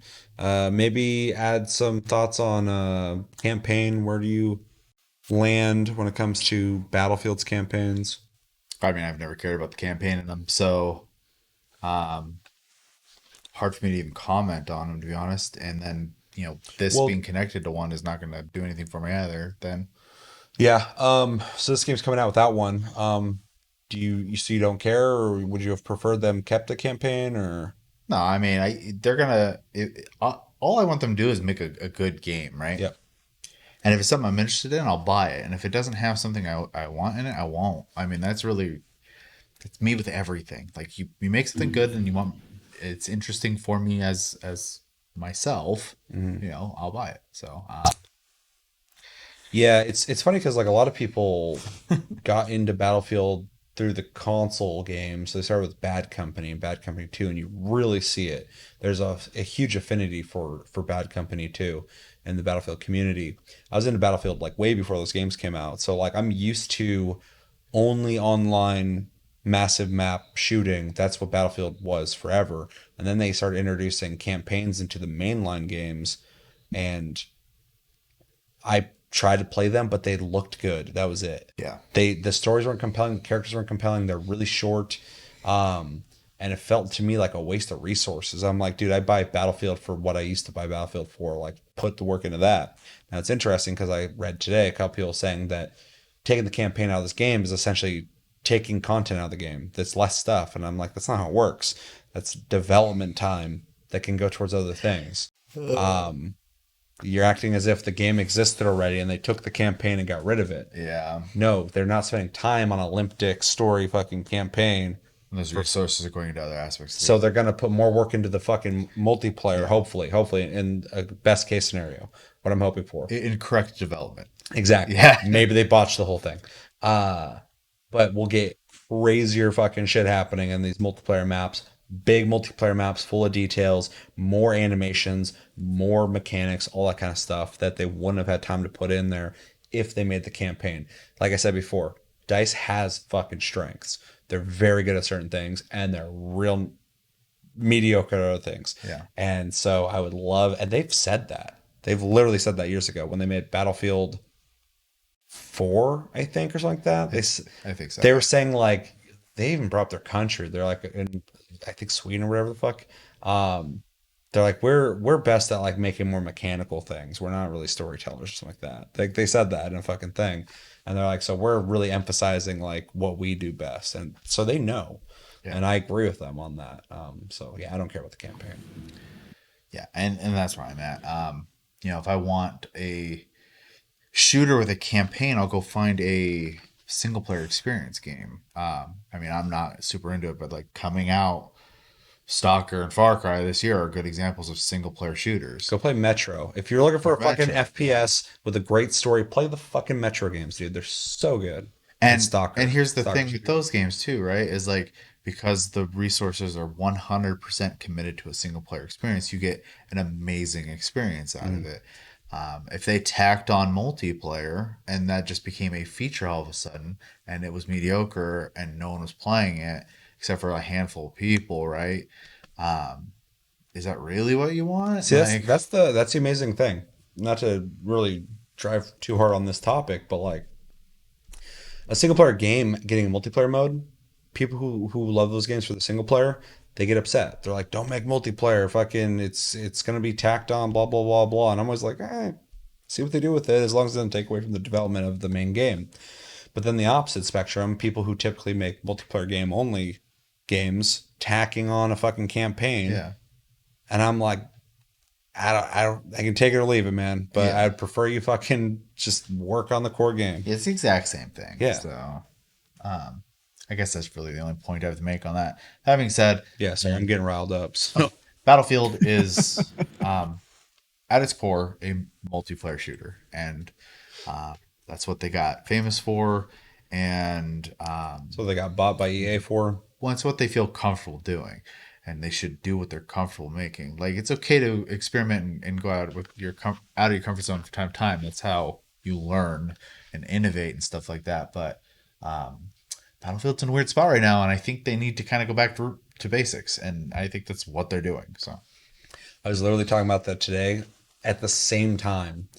After the whole Battlefield 5 thing happened, where they, got crazy with certain things, and people were like, hey, we don't like that. And they're like, well, you're assholes. And if you don't like it, don't buy it. And then people didn't buy it, and they're like, why aren't they buying the game? And they're like, you fucking said, don't buy it. They didn't buy it. Yeah. After that whole debacle, that same game later on, they're like, we might have went a little far with this game. We're trying to tone it back a bit. And by the time I played it, they did. And I was like, it's fine, but it's a little too late. Yeah. I like how 2042 gets announced. There's no fucking guy coming out talking about like, hey, this is how we feel. Shut the fuck up. There's none of that. There's like, look at this cool looking game. Everybody's like, that's a cool looking game. I really want to play that. I'm sure EA told people they weren't allowed to tweet. So Probably, but it seems like it's across the fucking board outside of Respawn. They're doing what they Vince Zampella should be running EA, but Respawn does their own thing. But then like you look at fucking BioWare and they're like hush hush just working on fucking a Mass Effect and a Dragon Age. And then we got a Dead Space coming out. And then there's something else that's gonna bring up. Like it seems like EA just went like nothing's fucking working right now. Like we need to stop everything. They like assholes. I hate that they do this. Cut Anthem off. yeah, It was around that time when they were like evaluating if they're gonna keep working on Anthem or not. online games are expensive. And then they're like 2042, it's gonna be a dope ass awesome game. Fucking BioWare, we're gonna get them back to work. They're gonna start working on games that people fucking want again. It just seems like EA internally was like, we need to get our shit together. Yeah. Now, will it work? I have no fucking idea, but I'm liking the direction it seems they're trying to go. Yeah, and not to go on too much of a tangent here, but you get big enough, sometimes you need that kick in the ass, and I think we've seen that. It's happening to everybody. We've seen that with a lot of companies, especially with like the last like 10 years, and it's only there's two results: they fail or they get better, and we all want the better, right? So because Konami's a great example of just getting to a point being an asshole and then just fucking falling off. Exactly. I don't want that. I want to play good games. I want people to make good games, enjoy making good games, and I want people to buy good games and have good things to say about those games. Like I really don't want people like, wow, this half-ass thing here, or fuck you for not liking my game. Like that shouldn't exist. So well, there's room for one of these big companies to fucking look better than the other guys because right now they're all looking real fucking bad. all looking pretty shit. Including the one I defend all the time, Ubisoft. I don't think they're in a good place right now. I think they're making a lot of dumb fucking decisions. I think they're offering games people don't want, and they're not listening to their community at all, which is weird because I think Ubisoft, out of the big three, is one of the most attentive of them. And right now they're making X Defiant, which everyone's just making fun of. It's got a dumb fucking name, and the game looks generic as shit. It looks like dollar store fucking Call of Duty. With neon colors, which is so typical of Ubisoft. Everything they make is just neon colors now. Stupid. Siege is just kind of just lasting from its original fucking success. They won't make a Splinter Cell, but they keep putting Sam Fisher and shit. It's just like all their decisions are fucking stupid, and then they're bastardizing all their properties and slapping Tom Clancy on everything. Yeah, and I think they'll turn around faster than other people. Then Assassin's Creed was on a good roll. Now they're fucking already messing with that. Yeah, they made 3 games. Like, time to change it. Yeah, let's change it. Like, no, people like everything you're making right now. Stop. This is perfect. I would say they're literally getting more and more customers in that franchise. And they're like, let's fuck with it. So anyway, what a crazy world it would be if EA came out and started just dropping bangers. They're already doing it with Respawn, but that's Vince Zampella. Like I said, that dude needs to run EA because he's making all. They just recently came out and said that Star Wars Fallen Jedi or the fuck or Fallen Order is gonna get more games. So when EA's dude fucking came out years ago and was like, single player's dead, we only make multiplayer, and Respawn, who works under them, is just like, we're gonna make a single player game. Did well, let's make more. Yeah, got well received. Now we're making Dead Space. It's like, so yeah, turn on EA. Yeah. Fucking sorry, rant over. Kris, you got any thoughts on any of the shit we just said? We're gonna watch a movie, a little movie here soon. Campaigns, multiplayer. Battlefield has never been and probably never will be a game for me. Anyway, the only way that I've played Battlefields before is when they've had campaigns, and that's pretty much all I've played. That they're just not for me. Yeah. So you don't care either way. No, I mean, I would if I were to play this game, it would be if they had a campaign. But like I said, I don't care. I'm not really gonna buy this game. Yeah. Until it comes out on PlayStation Plus, you gotta play with us. Yeah. All right, that was short and sweet. I love this too because you played Battlefront 2 and had fun. Which is a simplified version of Battlefield. But I didn't play it by myself. I only played it with other people. Well, you wouldn't be playing Battlefield by yourself either, though, because I'm sure as hell not gonna. I'm gonna play the fuck out of the game regardless. So excited for it. Looks so sick. Apparently there's leaked footage of gameplay. I'm a little curious about that, but it's probably gone by now. So Any thoughts on any of the rants? Yeah, I don't remember what happened.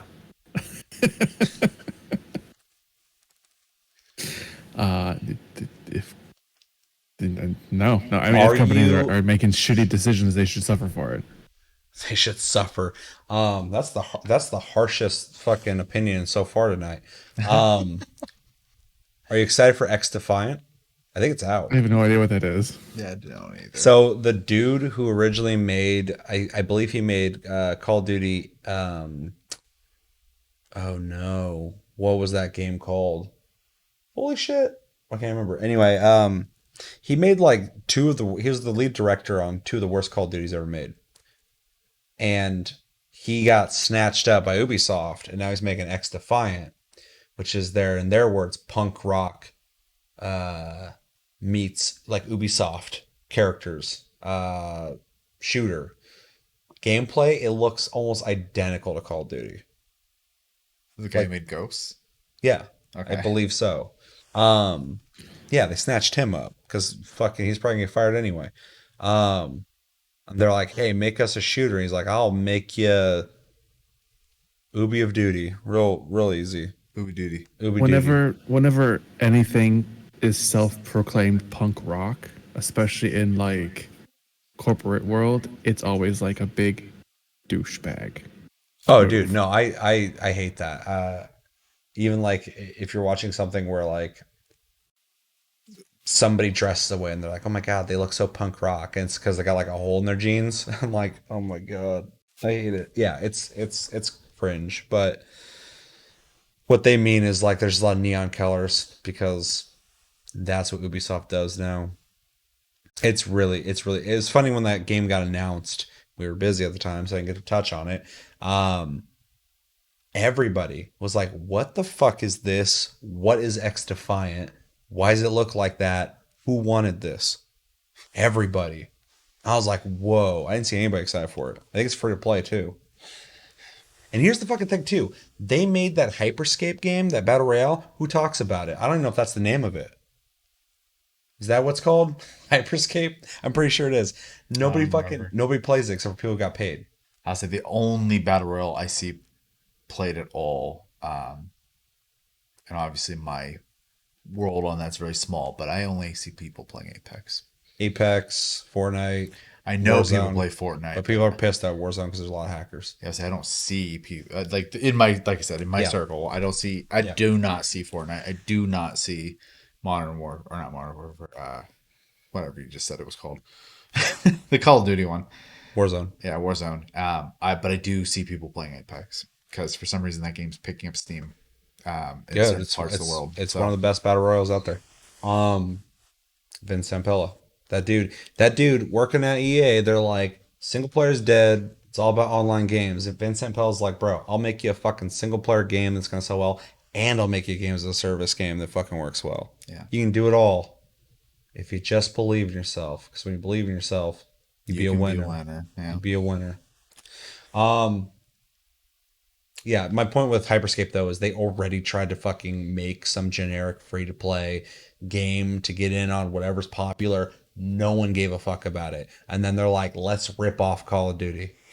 I mean, I think the biggest. And people are like, it's CSGO, it's Valorant. No, that just looks like Call of Duty. Except for it's Ubisoft. And Ubisoft is not that great at making like shooters competitively. Siege people love, but like they feel fucking floaty. I don't know. Yeah. My biggest concern with Ubisoft is their focus on games as service, and I'm sure mobile. It just screams to me they're looking for guaranteed income. Oh, 100%. So Yeah. Well, I But- mean, over reputation Priority, at this point, yeah. which is not a good thing. Yeah. That's the thing that's worrying is the priorities becoming that. And that won't lead well. Anyway, we should watch this video. Chris don't give a fuck about the campaign. So Chris is gonna take a nap for about 9 minutes. Yeah.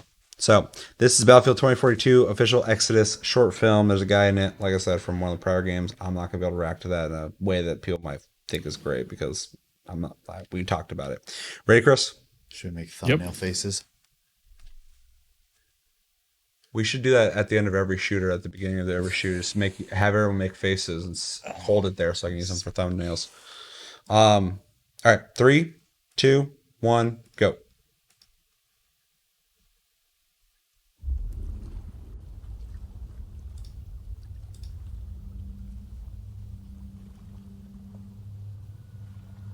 The firestorms began in central India. 50% of global shipping ports are at the force of Mass migration has reached a fever. This is clearly the greatest refugee crisis in human history.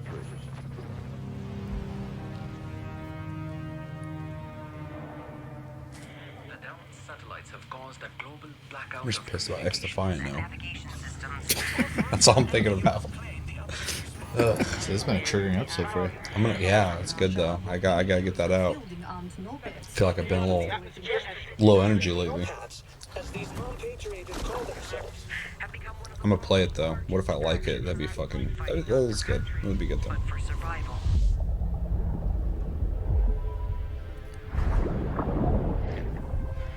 Now stick it on your gun.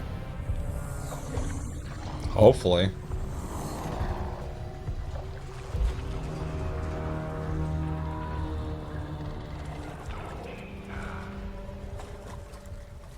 Awesome at the drop. Good. The informant has arrived.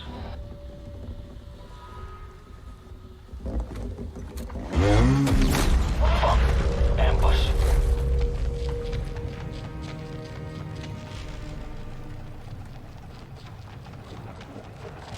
That briefcase is our ace card. Do not fail us, Captain. This is a pretty good CGI. Yeah.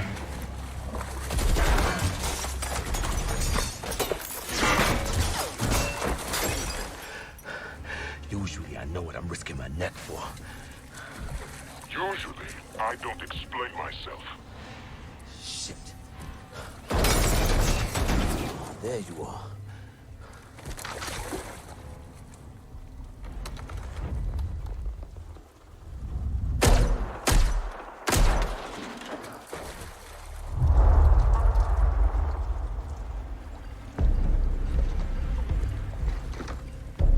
This place is a mess. Yeah, clean out the drain pipes. Bukowski.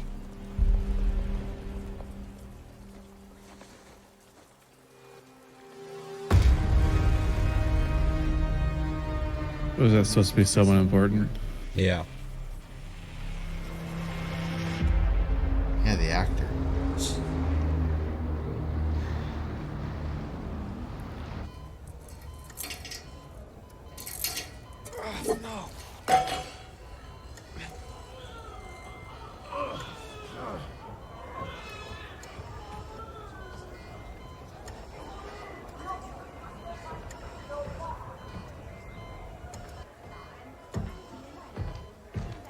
Irish, you traitor.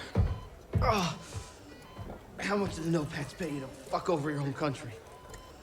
My loyalty is with the refugees on this boat. That includes you now. Irish, Oz is better 20 clicks out. I think you better take a look at something. Listen, if you give Oz that case, that fucking terrorist will start World War III. That's what they always say, Pac. Believe that shit if you want to. But I know what I'm fighting for. Dad! You came back. Always, big man. Hey, I got something for you. Who's that? Nobody. Head back downstairs now. Be interesting as the game's out with just online if they just release like 9-minute shorts Put that back, Rob. We don't for get the paid to story, even though it interfere. wouldn't be satisfying if people were looking to But play a this is too campaign. big to ignore. Yeah. America's got an experimental weapon that's about to fall out of the sky at these coordinates in 36 hours. They're desperate to recover their dirty little secret. If Russia gets it first, it could spark a war. Fuck. We can't let that maniac get his hands on the coordinates. Bukowski was right. Oz's men will be here any second.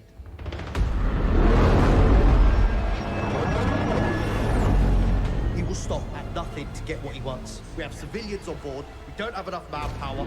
I don't think we have a choice. Head straight into that storm. That's a Category 5, sir. Nah, that's home field advantage. Nah. Still Category 5. Doesn't change anything.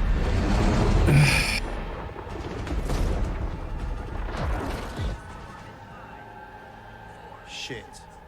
I think they sense the deal's off. Gameplay, bro. You have the convo.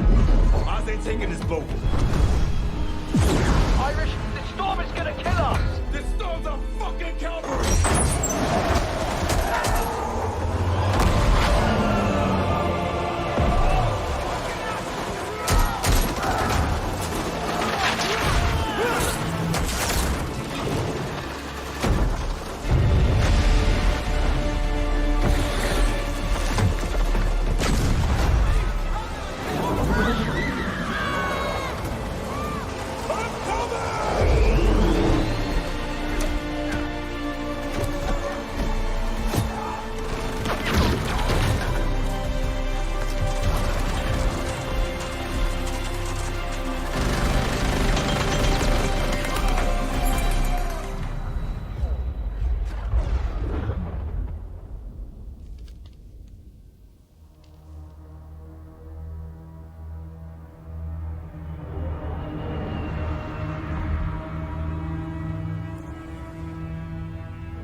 I'm disappointed in you, Irish. I thought we were on the same team. Oz! Tell him to get his fucking hands off of my son! You know the Ronin were, Irish. They were warriors with no country, no cause. That's how they see us. The wild ones who forget we exist. Give us the intel, and we will force them to see. You start this war, millions of nomads will die in the crossfire. The price we pay for a new world.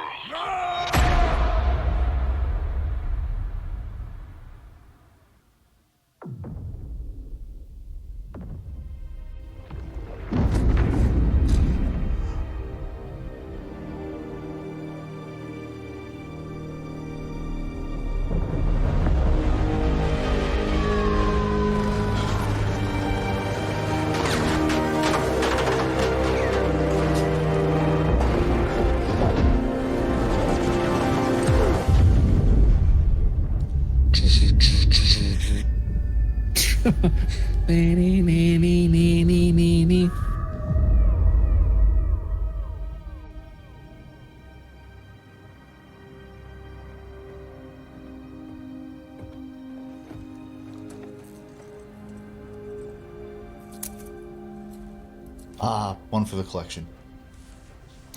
Bring it back.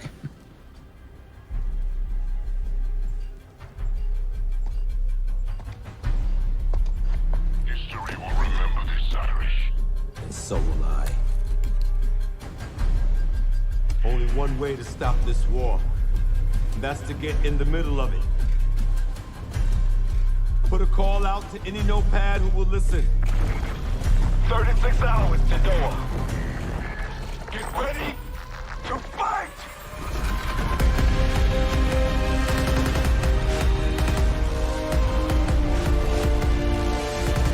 There's a Battlefield theme song for this Battlefield.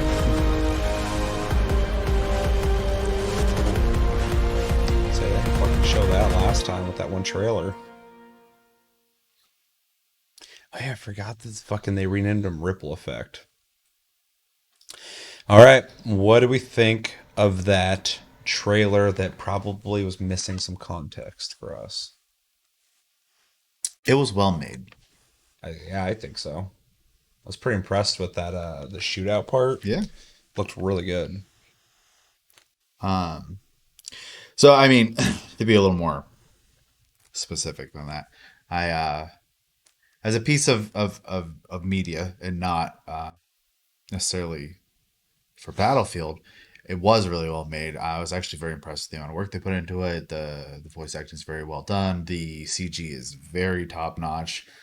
What I would 100% expect from a AAA company, I just had kind of lost that faith in companies like EA. So it is nice to see them, releasing something of the quality that this is.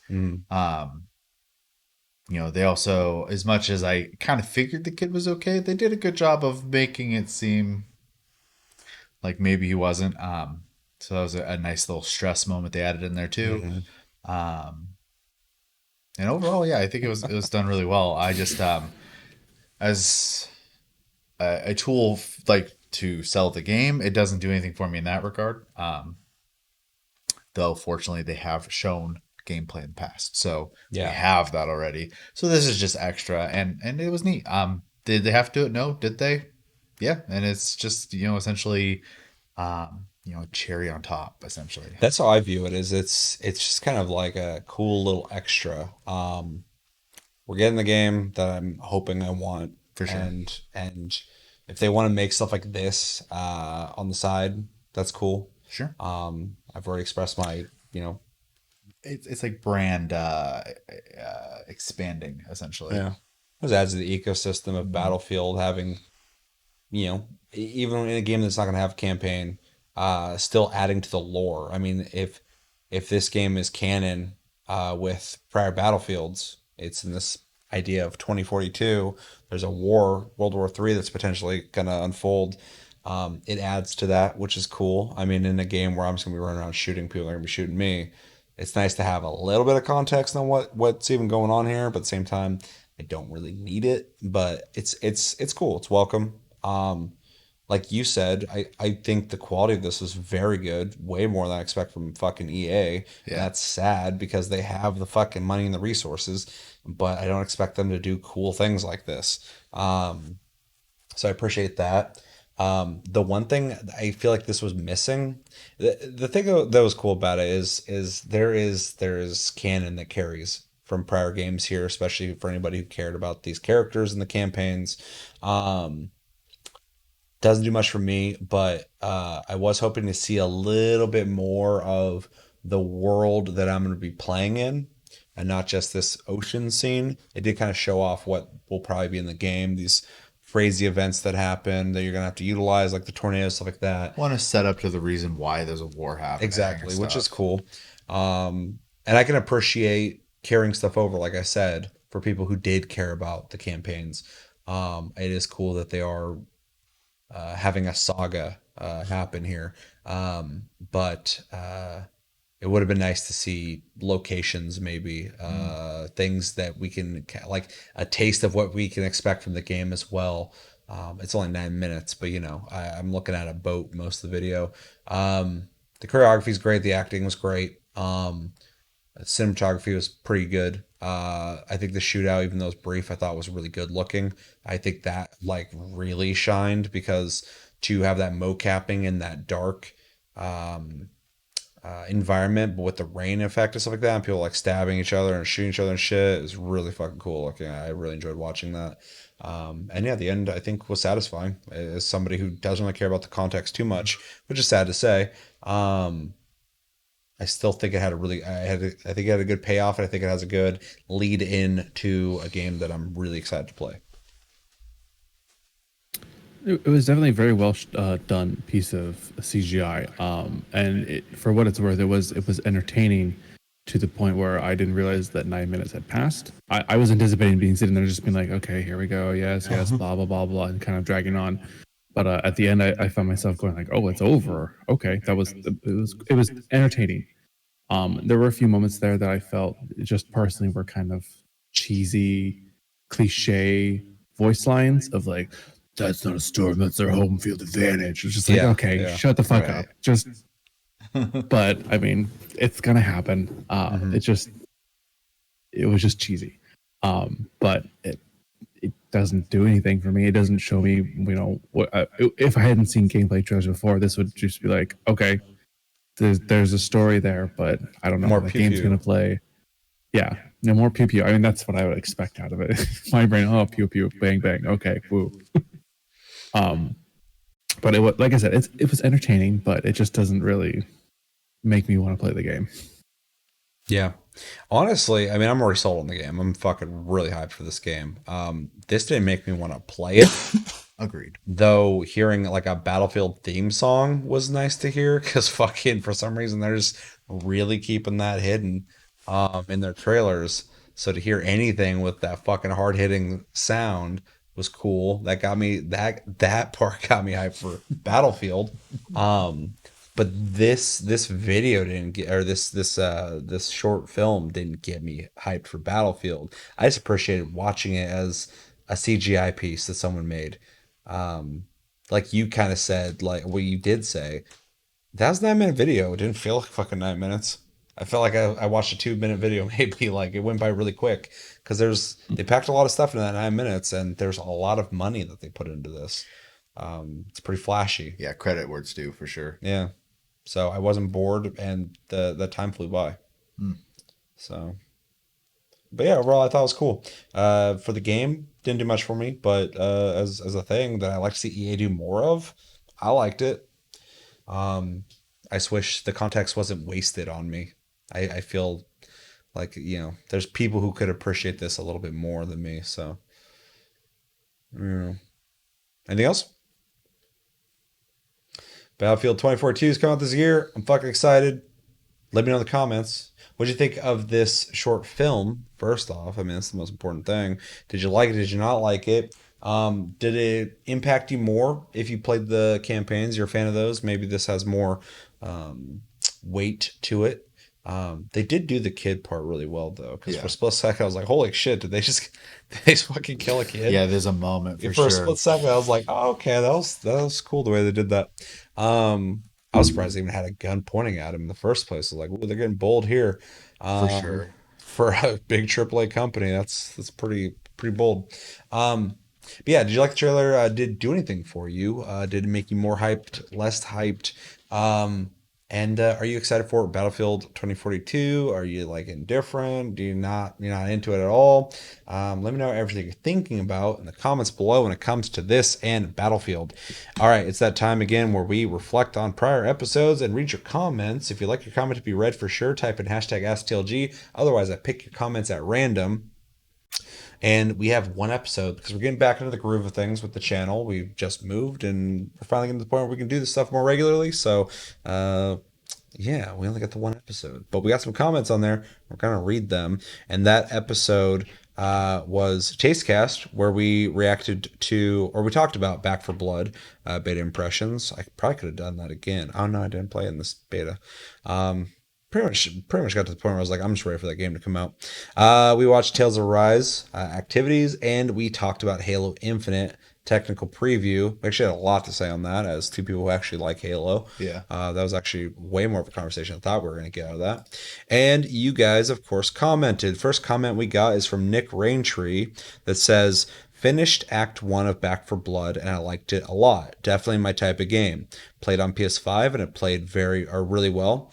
Some bugs, but nothing crazy. I was surprised to see the reaction to it. Seems like people either love it or hate it. I can't comment on whether it's a successor to Left 4 Dead, as I've never played Left 4 Dead, but most of the complaints I have or I've seen have stated it's not good enough to be a Left 4 Dead successor, and or the price point is too high. I don't know how you can go after price, though, based off of one act in a beta. Either way, I'm looking forward to the game's release. Yeah, I pretty much agree with everything you just said. It's cool to hear that you enjoyed it. I also really enjoyed it. It doesn't surprise me you liked it. We seem to have very similar taste in games. I also ran into bugs. I talked about it, but nothing crazy as well.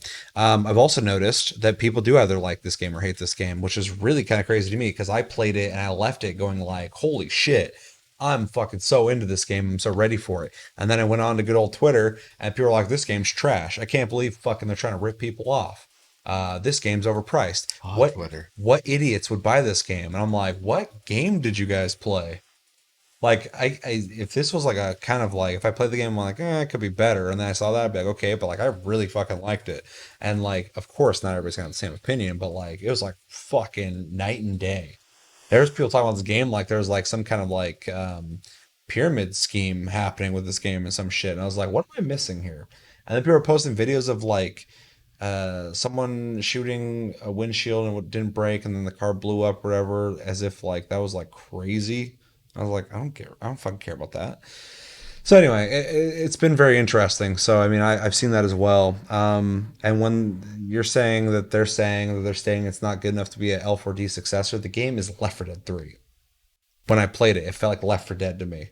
It played almost exactly the same, except it has a card system and upgrades to your weapons. And that feels like Left 4 Dead. So I think the special infected could have a little work to them or done to them because they don't feel as threatening as the special infected in Left 4 Dead felt, but that can be fixed. And then price point. I mean, I played Act 1 like you did. If there's more acts, which I assume there would be, I'm okay with paying full price for this game. So yeah, we pretty much agree 100%. And you're looking forward to the game. I'm looking forward to the game. So very cool. Not to say if anybody has an issue with the game, your opinion's invalid. I personally am really confused on the intensity of criticism on the game. My big thing is it, and we say this all the time. It is definitely like you can like or dislike something. Like that's fine. Everyone's different. If everyone liked all the same stuff, we would not get different things. It would be boring. To that being said, though, the problem I end up having is people's expectations have gotten pretty wild, I feel. As if everything needs to be a game that was worked on 8 years and has like crazy high budgets, and that's just not realistic. I get scared of games that are worked on for 8 years. Well, I'm kind of pointing the finger at Rockstar. Yeah. Because everyone likes to like point at that game like, well, they did it. Well, sure, but they are like the one company doing They're Rockstar. No one makes games like them. Yeah. So they're not a standard. To use the example of like the windshield thing, right? Mm-hmm. I'm going to be quite honest with you. When I play a video game and if I shoot a windshield, it doesn't break, I wasn't expecting it to. I'm more so testing to see if it would. And if it does, I'm like, oh, cool. Done. My gameplay experience isn't ruined because a part of the environment wasn't destructible. That's flavor to the game. Yeah, for sure. It's not the game. I mean, I would prefer the windshield break, but if it doesn't, I'm not spending time at the car. Sure, it's in Left 4 Dead. Like I said, you're moving. It's more flavor. The more of those small details you can add, you're adding more flavor to the game, right? It's more stuff to appreciate about it. But the core gameplay is the most important part. Well, is it fun to shoot things? Does it feel rewarding? Is something you can do for hours on end? Like, is there a reason to keep coming back to it? Like, these are the things that matter. So when you use petty examples as reasons why it's not worth the money, you're playing games for the wrong reasons, man. That personal opinion, you can disagree with me. Please, if you have a counter to that, I welcome the discussion. If it's an argument, I'm not interested. But it's just, dude, it's fine. If you don't like it, don't buy it.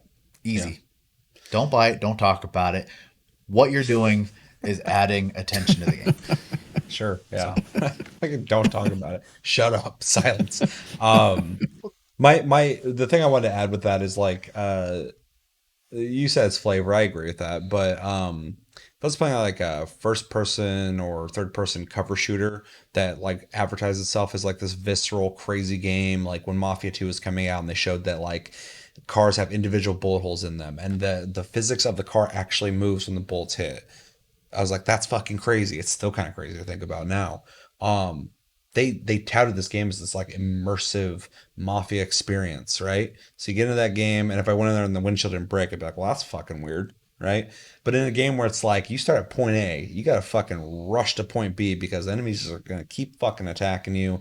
Use your ammo wisely, shoot people, keep moving, get through here, blah blah blah. Especially on hard difficulties, to think like, well, I'm gonna stop by the car and see if it has destructibility and shoot it and not just stop at like, well, that kind of sucks and move on with your fucking life, but to go like, this game's fucking trash. Fucking unplayable. Yeah, it's like pick your battles. Like it's not the right game for that. If it was a game that's like, dude, this game's fucking wild. Like, there's like fear, something like the walls rip apart when you shoot them and shit. Lights go out when you shoot them. Fucking cars get ripped up. All this stuff. Then the windshields don't break. Then yeah, I get it. But like, this game's not that game. And there's other games that don't have that as well. And you're not bitching about those. So it's like, it is that flow of somebody has some criticism of the game, you get the snowball effect, and now people are looking for the things, and they're like, well, the fucking windshield's not even breaking this shitty game either. And people are like, well, it's another thing to add to the fucking list. Snowball effect, fuck this game. Like, it's just petty shit. So Yeah, for sure. and if that really does bother you, you play a game and the windshield doesn't break and fucking you don't want to play for that, then don't play it for sure. That's wild to me. But like, it's not a good argument though. Like, why are you presenting that like it's fucking has weight? Well, and yeah, when I say don't talk about it, I mean don't give it attention. The best way to make something disappear is to not talk about Yeah, it. Chevy giving you real good tips if you want to assassinate a game. Stop fucking giving it attention. God. Because they make money when people know about it. If they Because don't your know negativity is going to cause someone to look at it, check it out, and they might like it. Yeah. So you're helping them. Anyway, there's more to that comment, but yeah, that game's really interesting and just how aggressive some people really don't like it. And I think so there was when they originally advertised this game early on, they had this idea of a versus campaign they're gonna do, and then they didn't do it. People are really upset about that. They think like they're getting ripped off, all this stuff. That shit happens. I think a lot. You didn't know that. Exactly. The game wasn't out. Anyway, I guess disappointing, but I think a lot of that energy of we didn't get this, they're fucking us, is getting pushed into looking at their final product and going, well, they didn't give us this. This game's barely even anything. Like, I think it's just they're trying to find ammo to They got a bad taste in their emphasize their original issue. Yeah, they have a bad taste in their mouth. They're looking for things to fuel that. And because it's the internet, people who weren't even originally in that community of people who are upset about that one issue, but just saw that there's a fucking, a group of people fucking attacking something, they want to get in on it. And then that circle jerk. They play fucking Gartic Phone with it. They play telephone. And all that info just starts turning into negativity. It's not even really productive anymore. I think that's where we're at right now with that, because like I said, I played the game. I was like stoked. I had like excitement after playing it. I was like, fucking A, dude. I love Left 4 Dead, and this is giving me that vibe. And then I go to check, reactions, and like people are just fucking angry. I was like, where did that intense energy come from? For sure. And just to add my 2 cents to the rest of the comment here, not good enough to be Left 4 Dead successor. I mean, that's not up to you, and the price is too high. The market will decide that. The price will come right down if it doesn't sell well. But I'm glad to see that you enjoyed it, Nick. I've also heard good things from obviously my brother and some community members. I'm sure the game's fun. I didn't play the beta because I believe it was a console beta. No. Oh, well, that was misinformation on my side then. But I have no interest in playing this game on a controller, so I just didn't even look at it. I wouldn't even recommend it on there. If that's something you can play, it's fine. It works, but out of personal preference, I have the PC, so like I want to play as much as I can there. I have the PC, the last PC. Maybe. Chris, you have anything to add to that? Nick liked a game. Some people are really intense about disliking it. I mean, you're always going to find extremes on one end of the spectrum or the other for the games, or anything really. I played the beta and I enjoyed it. I wouldn't say I loved it. I didn't hate it, but I enjoyed the time I had with it. Although I'm not sure. The price point is, again, like Chevy said, the market will adjust to it. I don't see myself paying $60 for this game personally, but that's just me. It's coming on Game Pass. I'm not gonna freak out on them if they do charge $60 for it, or but that's like you said, it's up to them. It's their game. They can decide how much they want to charge for it. But it is entertaining. I did enjoy it, so there's that. You didn't leave it angry and thinking you're gonna get ripped off? No. You were just really pissed that someone's gonna get your money for that game? How dare you have a neutral opinion? How dare you force me to spend money on this game? How dare you? You're forcing This me. game You're should making be me do free. this. I'm sure there are people On Game who Pass, I think mean, so. pretty much is. I saw someone say it was just another shitty free Game Pass game. I'm like, what? Do you know how much money Microsoft doesn't make through Game Pass because they offer high quality games? Just because they Well, want. no, they don't, or they wouldn't have said it. But They're yeah, exactly. I'm like, they're just locking into Game Pass because its value is insanely good. then they slowly creep their price up, like Netflix has over the years. They don't just load up Game Pass with like shitty games. That's not a thing. Anyway. I think the lesson here is that there is a subsect of people who just suck. Maybe they don't. Maybe they're just misled. I don't like to just condemn people, but it's pretty mind-numbing. You can unsuck later. Sure. Just currently, that's they true. suck. Could be an arc in their story. Maybe they just sucked and they had really like ignorant opinions, and later they're like, you know what, this game wasn't that bad. Yeah. All right. Anything else? No. Thank you, Nick, for the rant. An episode full of them. Yeah. I'm happy about that. We got another comment from, there's one specific, there's two from him I want to read. Maneki Neko saying, I wish the list of releases had which games came to Game Pass. To explain on that a little bit, when I look up game releases, I look at all the big hitters. I look at IGN, GameSpot, Forbes. They all have their lists, and every month some of their lists are better than the other people, so I have to switch back and forth. None of them really offer Game Pass. I think people always like have their own independent articles for Game Pass releases, but it would be cool if they did throw releases into Game Pass just so people know that, oh, this is coming out that day and it's going to be on Game Pass. Because, yeah, when I'm reading the list, I just say Xbox X and S because it's coming out for that. But that's not specific to if it's coming out on Game Pass as the service or if you got to buy it on Xbox. So I agree. It'd be cool if somebody did that. But maybe they find out like pretty short notice when games are coming out on Game Pass. So maybe they can't pre-plan that or know ahead of time. I would probably guess that is the reason, but will be cool. Will be cool if we know. Although fucking Xbox is like in 5 years when the game comes out, day one on Game Pass. I'm like, Jesus, that's like a fucking big title. What are you doing? It's on Game Pass. That's what they're doing. People paying a monthly sub. Yeah. Yeah, they're fucking crazy aggressive with that. And then Maneki Neko also says, wasn't Godfall supposed to be PS5 exclusive as well? I fucked up in the episode. I implied that it was an Xbox and PC game or something. I think that's what I said. It, in fact, for sure came out on PS5 on launch because I remember when I got my PS5, I was looking at, I was like, what games do I buy? Like there's like, 6 games, and one of them was Godfall, but I already bought on PC. So Godfall did come out on PS5 as well. So that video we watched of Godfall or something like that coming out, I think it came out on next gen. It's coming to last gen or something like that. So yeah, I fucked up. It happens. And then last comment we got is Sarah saying Cyberpunk. Yeah. She watched the episode, saw the Cyberpunk is the game of the month, which it is, play it, and she just had to say it. Anything you guys want to say to any of the things that I fucked up and Game Pass and stuff like that? I don't think there's actually anything to respond to there, so. Yeah, I just wanted to address them. Anything? Nothing? All right.